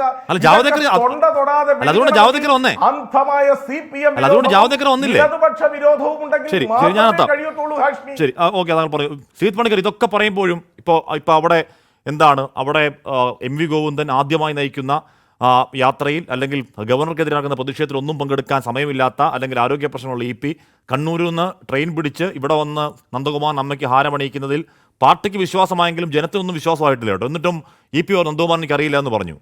ഇതൊക്കെ ശ്രീ അഡ്വക്കേറ്റ് PA പ്രജി പറയുമ്പോൾ അഡ്വക്കേറ്റ് PA പ്രജിയോട് എനിക്ക് ബഹുമാനം ഇഷ്ടമുണ്ട്. ഇന്ന് സെക്രട്ടേറിയറ്റിന്റെ തീരുമാനം വന്നതിന് ശേഷം CPM അതിന്റെ ഔദ്യോഗിക പ്രതിനിധികളെ ചർച്ചയ്ക്ക് വിടുന്നില്ല. കാരണം എന്താണ്? ചോദ്യങ്ങൾക്ക് മറുപടിയില്ല. അതങ്ങനെ കാലക്രമേണ ആ വിഷയങ്ങൾ അങ്ങ് മാഞ്ഞു പോട്ടെ എന്ന് CPM തീരുമാനിക്കുന്നു. ശ്രീത്, അല്ല, അത് CPM-ന്റെ ഒരു സ്ഥിരം പരിപാടിയാണ്. അവർക്ക് മറുപടി ഇല്ലാതിരിക്കുന്ന സമയത്ത് ചോദ്യം ചോദിക്കുന്ന ആൾക്കാരെ ബഹിഷ്കരിക്കുക, അത് സാധ്യമല്ല എങ്കിൽ നമ്മുടെ പ്രതിനിധിയെ അങ്ങോട്ട് വിടണ്ട എന്ന് തീരുമാനിക്കുക എന്ന് പറയുന്ന ഒരു ഭയത്തോട് കൂടിയിട്ടുള്ള ഒരു നിലപാടാണ്. അതല്ല എങ്കിൽ നിലപാട് പറയാനായിട്ട് ആർജവമുള്ള ആൾക്കാരെ വിടുക എന്നുള്ളതാണ് ഏതൊരു പാർട്ടിയും ചെയ്യേണ്ടത്. കാരണം ഈ പാർട്ടിയോട് ഉന്നയിക്കുന്ന ചോദ്യങ്ങൾ എന്ന് പറയുന്നത് നിസ്സാരമായിട്ടുള്ള ചോദ്യങ്ങളല്ല. അതിൽ രാഷ്ട്രീയമായിട്ടുള്ള വിശദീകരണം നൽകേണ്ടത് പാർട്ടി തന്നെയാണ്. അല്ലാതെ വളരെ രസകരമായിട്ടുള്ള എളുപ്പം പറയാൻ കഴിയുന്ന കാര്യങ്ങൾ മാത്രം വിശദീകരിക്കാനായിട്ട് പാർട്ടിയുടെ പ്രതിനിധികളെ വിടുകയും പ്രശ്നമുള്ള കാര്യങ്ങൾ വരുന്ന സമയത്ത്, ബുദ്ധിമുട്ടുള്ള കാര്യങ്ങൾ പറയുന്ന സമയത്ത് മറ്റുള്ള ആൾക്കാരെ വിടുകയും ചെയ്യുക എന്ന് പറയുന്നത് തെറ്റായിട്ടുള്ള ഒരു സമീപനമാണ്. പക്ഷെ എന്തുകൊണ്ടോ ആ തെറ്റായിട്ടുള്ള സമീപനമാണ് കഴിഞ്ഞ കുറെ കാലമായിട്ട് CPM സ്വീകരിച്ചു വരുന്നത്. ഇനി ശ്രീ പ്രജി പറഞ്ഞ കാര്യങ്ങൾ നോക്കൂ. അദ്ദേഹത്തിന് എന്നിൽ ഇങ്ങനെ രാഷ്ട്രീയം ആവർത്തിച്ച് ഇങ്ങനെ BJP എന്ന് പറയാൻ വേണ്ടി അദ്ദേഹം പറഞ്ഞു എന്നാണ് ഞാൻ മനസ്സിലാക്കുന്നത്. അത് മുമ്പ് അതിനുള്ള മറുപടി അദ്ദേഹത്തിനോട് പറഞ്ഞിട്ടുള്ളതാണ്. വളരെ ലളിതമായിട്ട് മാത്രം പറയാം, ഒരു പാർട്ടിയിൽ BJP ആണെന്ന് പറയുന്നത് ആണോ? അല്ല, KT ജലീലിന് ഞാൻ പിൻവലിക്കാം. ഞാൻ BJP-ക്കാരനെന്ന് വിളിച്ചത് നാണക്കേടാണെങ്കിൽ ഞാനത് പിൻവലിക്കാൻ തയ്യാറാണ്. KT ജലീലിന് നാണക്കേടുണ്ടോ CPM വിളിച്ചതിൽ? കെ ടി ജലീലിന് നാണക്കേടായിട്ടാണോ ഇതുവരെ കെ ടി ജലീലിന്റെ കാര്യം അല്ലല്ലോ ഞാൻ ചോദിച്ചത്, ഞാൻ ശ്രീജിത്ത് പണിക്കരുടെ കാര്യമല്ലേ ചോദിച്ചത്. ഞാൻ ചോദിച്ചത് ശ്രീജിത്ത് പണിക്കരുടെ കാര്യമാണല്ലോ. ഞാൻ ബി ജെ പി ആണ് അങ്ങ് എന്ന് പറഞ്ഞത് നാണക്കേടാണെങ്കിൽ ഞാനത് പിൻവലിക്കാമെന്നേ. കെ ടി ജലീൽ ഞാൻ നിങ്ങളുടെ കാര്യമല്ലേ ചോദിച്ചത്. എന്റെ പൊന്ന് ചേട്ടാ ബഹളം ഉണ്ടാക്കില്ലേ. ഞാൻ ഇവിടെ താങ്കൾ ഇതിങ്ങനെ ആരോപിക്കുന്ന സമയത്ത് മിണ്ടാതിരുന്നിട്ട് എന്റെ എന്റെ പൊന്നനിയ എന്നോട് ചോദിച്ചത് കൊണ്ടാണ് അനിയനോട് ഞാനത് പറഞ്ഞത്. ബഹളം വെച്ചതല്ല. അനിയനോട് ഞാനത് വളരെ വളരെ വളരെ സൗഹാർദ്ദത്തോടു കൂടി പറഞ്ഞെന്ന് മാത്രമേ ഉള്ളൂ. ചേട്ടാ എന്നോട് ചോദിക്കുമ്പോ എന്നെ ആരോപിക്കുമ്പോ ഞാനത് മിണ്ടാതിരുന്നത് എന്റെ അവസരത്തിൽ മറുപടി പറയാനാണ്. അല്ലാതെ മറുപടി ഇല്ലാഞ്ഞിട്ടോ ഇതേപോലെ അലമ്പാൻ കഴിയാഞ്ഞിട്ടോ അല്ല. എന്റെ അവസരത്തിൽ പറയുന്ന സമയത്ത് താങ്കളും മിണ്ടാതിരുന്ന ആ മറുപടി കേൾക്കും എന്ന് കരുതിയിട്ടാണ്. അതല്ലാതെ മറ്റെന്തെങ്കിലും ഉദ്ദേശത്തിലാണ് താങ്കൾ അത് പറഞ്ഞതെങ്കിലോ ചർച്ച ഉഴപ്പുന്നതിന് വേണ്ടിയിട്ടാണെങ്കിലോ താങ്കൾ അങ്ങനെ ഇടപെട്ടോളൂ. അതല്ല എങ്കിൽ ഞാൻ താങ്കളോട് പറയാനുള്ളത്, അങ്ങനെ എന്തെങ്കിലും ഒരു കാര്യത്തിൽ താങ്കൾക്ക് ഇഷ്ടമുള്ള ആ രാഷ്ട്രീയം മറ്റുള്ള ആൾക്കാരെ ആരോപിക്കുകയാണ് എങ്കിൽ താങ്കൾ മറ്റുള്ള ആൾക്കാർക്ക് നൽകുന്ന ഒരു ലൈസൻസ് ഉണ്ട്. അതേപോലെ തന്നെ മറ്റുള്ള ആൾക്കാർക്ക് ഇഷ്ടപ്പെടുന്ന രാഷ്ട്രീയം താങ്കളെയും ആരോപിക്കാം. അപ്പോ PDP കാരനായിട്ടുള്ള ശ്രീ പ്രിജി ഇവിടെ പറഞ്ഞിരിക്കുന്ന കാര്യങ്ങൾക്ക് മറുപടി അർഹിക്കുന്നില്ലാത്തത് കൊണ്ട് ഞാൻ പറയുന്നില്ല എന്നൊരൊറ്റ വരിയിൽ ഞാനതങ്ങ് നിർത്തുന്നു. നീ അലമ്പരുത്, അലമ്പിയ വീണ്ടും ഞാൻ പറയേണ്ടി വരും. അതവിടെ നിൽക്കട്ടെ. ഞാൻ പറയുന്നത് നോക്കൂ, ശ്രീ NM പിയേഴ്സൺ ഇവിടെ പറഞ്ഞിരിക്കുന്നത് ഒരു ഉട്ടോപ്യൻ രാഷ്ട്രീയത്തെക്കുറിച്ചാണ്. അതായത് ഒരു ഐഡിയൽ ആയിട്ടുള്ള ഒരു സൊസൈറ്റി, അവിടെ നിലനിൽക്കേണ്ടുന്ന രാഷ്ട്രീയം. പക്ഷെ ഞാനിവിടെ പറയുന്നത് കേരള രാഷ്ട്രീയത്തെക്കുറിച്ചാണ്. ഇപ്പൊ നമ്മൾ നോക്കിക്കഴിഞ്ഞാൽ എല്ലാ പാർട്ടിയിലും മറ്റു പാർട്ടികളിൽ നിന്നുള്ള ആൾക്കാരെ ഇങ്ങോട്ട് കൊണ്ടുവരുന്നതിനും അവരുമായിട്ട് ഡീൽ ഉണ്ടാക്കുന്നതിനും അവർക്ക് അംഗത്വം കൊടുക്കുന്നതിനും വേണ്ടിയിട്ടുള്ള പദ്ധതികളുണ്ട്. അതില്ലാത്ത ഒരൊറ്റ പാർട്ടിയുടെ പേര് ശ്രീ പിയേഴ്സന് പറയാൻ കഴിയുമോ? ഇന്നേ വരെ കേരളത്തിൽ പ്രവർത്തിച്ചിട്ടുള്ള അല്ലെങ്കിൽ ഇന്ത്യയിൽ പ്രവർത്തിച്ചിട്ടുള്ള ഏതെങ്കിലും ഒരു പാർട്ടിയിൽ മറ്റുള്ള പാർട്ടിയിൽ നിന്നുള്ള ആൾക്കാരെ സ്വീകരിച്ചിട്ടില്ല. അങ്ങനെ ഒരു പാർട്ടി ഇല്ല. അതുള്ളത് ഉട്ടോപ്യയിലാണ്, കേരളത്തിലല്ല. ഇപ്പൊ ഈ തെരഞ്ഞെടുപ്പ് നടക്കുന്നതിന്റെ സമയത്ത് ഒരു മാസം മുമ്പത്തെ സമയമെടുത്തോളൂ. തിരുവനന്തപുരത്തുള്ള ഒരു ലോക്കൽ നേതാവ് വെള്ളനാട് ശശി, ശ്രീ ജ്യോതികുമാർ ചാമക്കാലയ്ക്ക് അറിയാവുന്ന ആളായിരിക്കാം, KPCCയുടെ എക്സിക്യൂട്ടീവ് അംഗമാണ്. അദ്ദേഹം CPM-ലേക്ക് പോകുന്നു. ഈ ഒരു മാസ കാലയളവിൽ പാലക്കാട് DCC ജനറൽ സെക്രട്ടറി ആയിട്ടുള്ള ഷൊർണൂർ വിജയൻ, അദ്ദേഹം പിന്നെ പാർട്ടിയിൽ മാറി CPM-ലേക്ക് പോകുന്നു. ഈ രണ്ടാൾക്കാർ CPM-ലേക്ക് ഈ ഒരു മാസത്തിനുള്ളിൽ പോകുന്ന സമയത്ത് വെറുതെ അവർ രാജിവെച്ചിട്ട് നടന്നങ്ങ് കയറുകയാണോ ചെയ്യുന്നത്? അതോ അതിനു മുമ്പ് ആൾക്കാരോട് സംസാരിച്ചിട്ടുണ്ടോ? ഈ CPM-ന്റെ ആൾക്കാരുമായിട്ട് സംസാരിച്ച് തീരുമാനമെടുത്തതിന് ശേഷം അവരവിടെ ചെല്ലുകയാണോ ചെയ്തത്? അല്ലയോ? എന്ന് വെച്ചാൽ പ്രകാശ് ജാവദേക്കറോ ശോഭാ സുരേന്ദ്രനോ അവിടെ ചെയ്യുന്ന കാര്യങ്ങൾ CPM-ന് വേണ്ടി ചെയ്യാൻ ആൾക്കാരുണ്ടോ? ഉണ്ട്. താങ്കൾക്കറിയാമല്ലോ, കോഴിക്കോട് ജില്ലയിലെ പ്രധാനപ്പെട്ട ഒരു കോൺഗ്രസ് നേതാവ് ശ്രീ KP അനിൽകുമാർ, കോൺഗ്രസിന്റെ പ്രധാനപ്പെട്ട നേതാവായിരുന്നു. അദ്ദേഹം എന്താ ചെയ്തത്? പാർട്ടി വിട്ടു, CPM-ലേക്ക് പോകുന്നു. നമ്മൾ പെട്ടെന്ന് കാണുന്നത് അദ്ദേഹം പാർട്ടിയുടെ ജില്ലാ നേതാവായി മാറുന്നു. എനിക്ക് തോന്നുന്നു ഒഡേപെക്കിന്റെയോ മറ്റോ ചെയർമാനായിട്ട് മാറുന്നു. ഡീലില്ലേ? സംസാരിക്കുന്നില്ലേ? വെറുതെ ഒരു സുപ്രഭാതത്തിൽ ഞാനാണ് ഇനി മുതൽ ഒഡേപെക് ചെയർമാൻ എന്ന് പറഞ്ഞിട്ട് അദ്ദേഹം അങ്ങ് ചെല്ലുകയാണോ? അല്ല. ഇനി ഇത് ഇന്നോ ഇന്നലെയോ നടന്നിരിക്കുന്നതാണോ? താങ്കൾ രാഷ്ട്രീയം കണ്ടു തുടങ്ങിയിരിക്കുന്ന കാര്യം എന്നെക്കാൾ എത്രയോ മുമ്പാണ്. ഞാൻ ജനിക്കുന്നതിന് മുമ്പേ 1978 AK ആന്റണി എന്തിന്റെ പേരിലാണ് അദ്ദേഹം അവിടെ നിന്ന് രാജിവെക്കുന്നു. അദ്ദേഹം പിന്നീട് കോൺഗ്രസിൽ നിന്ന്, താങ്കൾക്കറിയാം എങ്ങനെയാണ് ഒരു പിളർപ്പുണ്ടാക്കുന്നത്, ഇടതുപക്ഷത്തേക്ക് പോകുന്നു. ഇടതുപക്ഷത്ത് എന്നിട്ട് അദ്ദേഹത്തിന്റെ പിന്തുണയോടുകൂടി നായനാർ മുഖ്യമന്ത്രിയാകുന്നു. സംസാരിച്ചില്ല, ഡീലില്ല. വെറുതെ ആദർശ രാഷ്ട്രീയത്തിന്റെ ഉന്നത വക്താവായിട്ടുള്ള ശ്രീ AK ആന്റണി വെറുതെ അങ്ങ് നടന്നു എന്നിട്ട് ഞാൻ അങ്ങ് തീരുമാനിക്കുകയാണ് എന്ന് പറയുമോ? അന്ന് അദ്ദേഹത്തിനോടൊപ്പം ഉണ്ടായിരുന്ന മറ്റൊരാളുണ്ടായിരുന്നു, KM മാണി. ഇന്നോ അദ്ദേഹത്തിന്റെ മകൻ ജോസ് K മാണി ഡീലില്ലാതെയാണോ UDF-ൽ നിന്ന് LDF-ലേക്ക് പോയത്? ഒന്നും സംസാരിച്ചിട്ടില്ലേ? CPM-ന്റെ ആൾക്കാർ ആരും സംസാരിച്ചിട്ടില്ലേ? KM മാണി പോയിട്ടില്ലേ? KM മാണി ആരുടെയൊക്കെ മന്ത്രിസഭയിൽ അദ്ദേഹം മന്ത്രിയായിരുന്നു? അച്യുതമേനോൻ, കരുണാകരൻ, ആന്റണി, PKV, നായനാർ. അതാണ് ഞാൻ പറഞ്ഞത്. അപ്പൊ അതിന്റെ പേരിൽ ശ്രീജിത്ത് പണിക്കർ അങ്ങനെ പറയുന്നത് തെറ്റാണ് എന്നല്ല. ഞാൻ ഇന്നത്തെ പ്രായോഗിക രാഷ്ട്രീയത്തെ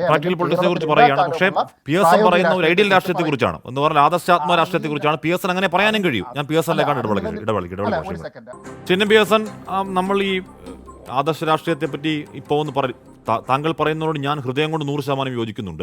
പക്ഷെ എത്രമാത്രം പ്രാക്ടിക്കൽ ആണെന്ന് അറിയില്ല. അങ്ങോട്ടും ഇങ്ങോട്ടും പോകും. മാത്രമല്ല BJP അതൊരു ഒഫീഷ്യൽ അജണ്ട ഏറ്റെടുക്കുകയും പല രീതിയിൽ, അതിപ്പോൾ കേസാവട്ടെ പണമാവട്ടെ പല രീതിയിൽ പ്രതിപക്ഷം ആരോപിക്കുന്ന നീക്കങ്ങൾ നടക്കുമ്പോൾ എത്രത്തോളം പ്രസക്തമാണ് അങ്ങ് പറയുന്ന ആദർശ രാഷ്ട്രീയം എനിക്കറിയില്ല. ശ്രീനം പിയേഴ്സൺ. അല്ല, ഇതൊരു ആദർശ രാഷ്ട്രീയത്തിൻ്റെ പ്രശ്നമല്ല. നമ്മളൊരു സംവാദത്തിൽ ഏർപ്പെടുമ്പോൾ നമുക്ക് ഒരു രാഷ്ട്രീയ യുക്തി വളരെ കൃത്യമായിട്ട് ആവശ്യമാണ്. ഇപ്പോൾ ശ്രീജിത്ത് പണിക്കരോട് എനിക്കുള്ള ബഹുമാനം എന്താണെന്ന് വെച്ചാൽ അദ്ദേഹത്തിൻ്റെ ഒരു യുക്തി വെച്ചിട്ടാണ് ചർച്ചകളിൽ പങ്കെടുക്കുന്നത്. അങ്ങനെയാണ് ചർച്ചകളിൽ പങ്കെടുക്കേണ്ടത്. സംവാദത്തിൽ നമുക്ക് ഏർപ്പെടണമെങ്കിൽ നമുക്കൊരു യുക്തി വേണം. പ്രായോഗിക രാഷ്ട്രീയത്തിൽ എന്തുമാകാം എന്ന് പറഞ്ഞാൽ എനിക്ക് എങ്ങനെയാണ് ഇ പി ജയരാജൻ്റെ പ്രവൃത്തി ശരിയായിരുന്നില്ല എന്ന് പറയാൻ പറ്റുക? ഇ പി ജയരാജൻ്റെ പ്രവൃത്തി ശരിയല്ല എന്ന് പറയുന്നത് ഒരു കമ്മ്യൂണിസ്റ്റ് രാഷ്ട്രീയത്തിൻ്റെയും കമ്മ്യൂണിസ്റ്റ് യുക്തിയുടെയും അടിസ്ഥാനത്തിൽ മാത്രമല്ലേ പറയാൻ പറ്റുള്ളൂ. ശ്രീത്ത് പണിക്കർ സൂചിപ്പിച്ച കാര്യങ്ങൾ ഞാൻ വളരെ കൃത്യമായിട്ട് അംഗീകരിക്കുന്ന കാര്യമാണ്. CPM എത്രയോ ആളുകളെ ഡീൽ ചെയ്താണ് അതിനകത്ത് കൊണ്ടുവന്നത്.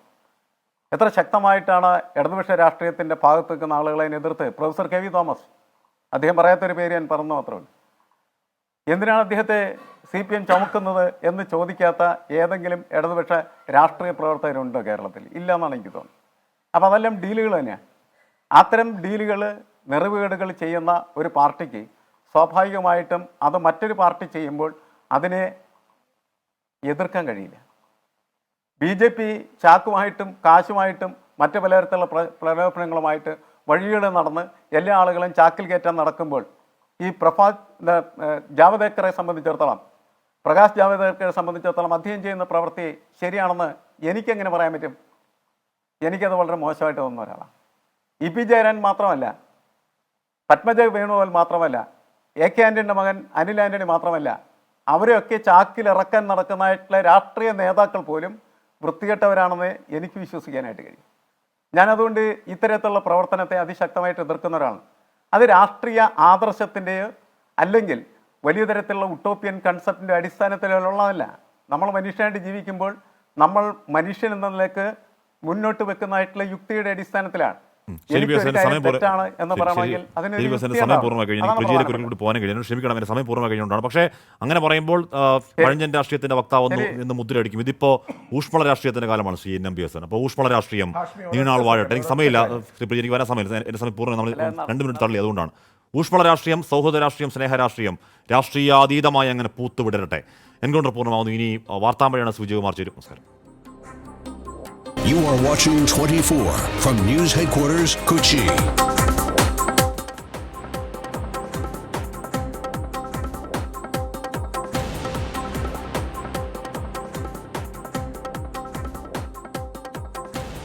ജനജീവിതം ദുസ്സഹമാക്കി സംസ്ഥാനത്ത് കൊടും ചൂട്. പാലക്കാടിന് പിന്നാലെ തൃശ്ശൂരും ഉഷ്ണതരംഗം. ഓറഞ്ച് അലർട്ട് പ്രഖ്യാപിച്ച പാലക്കാട് വിദ്യാഭ്യാസ സ്ഥാപനങ്ങൾ അടച്ചിടാൻ നിർദ്ദേശം.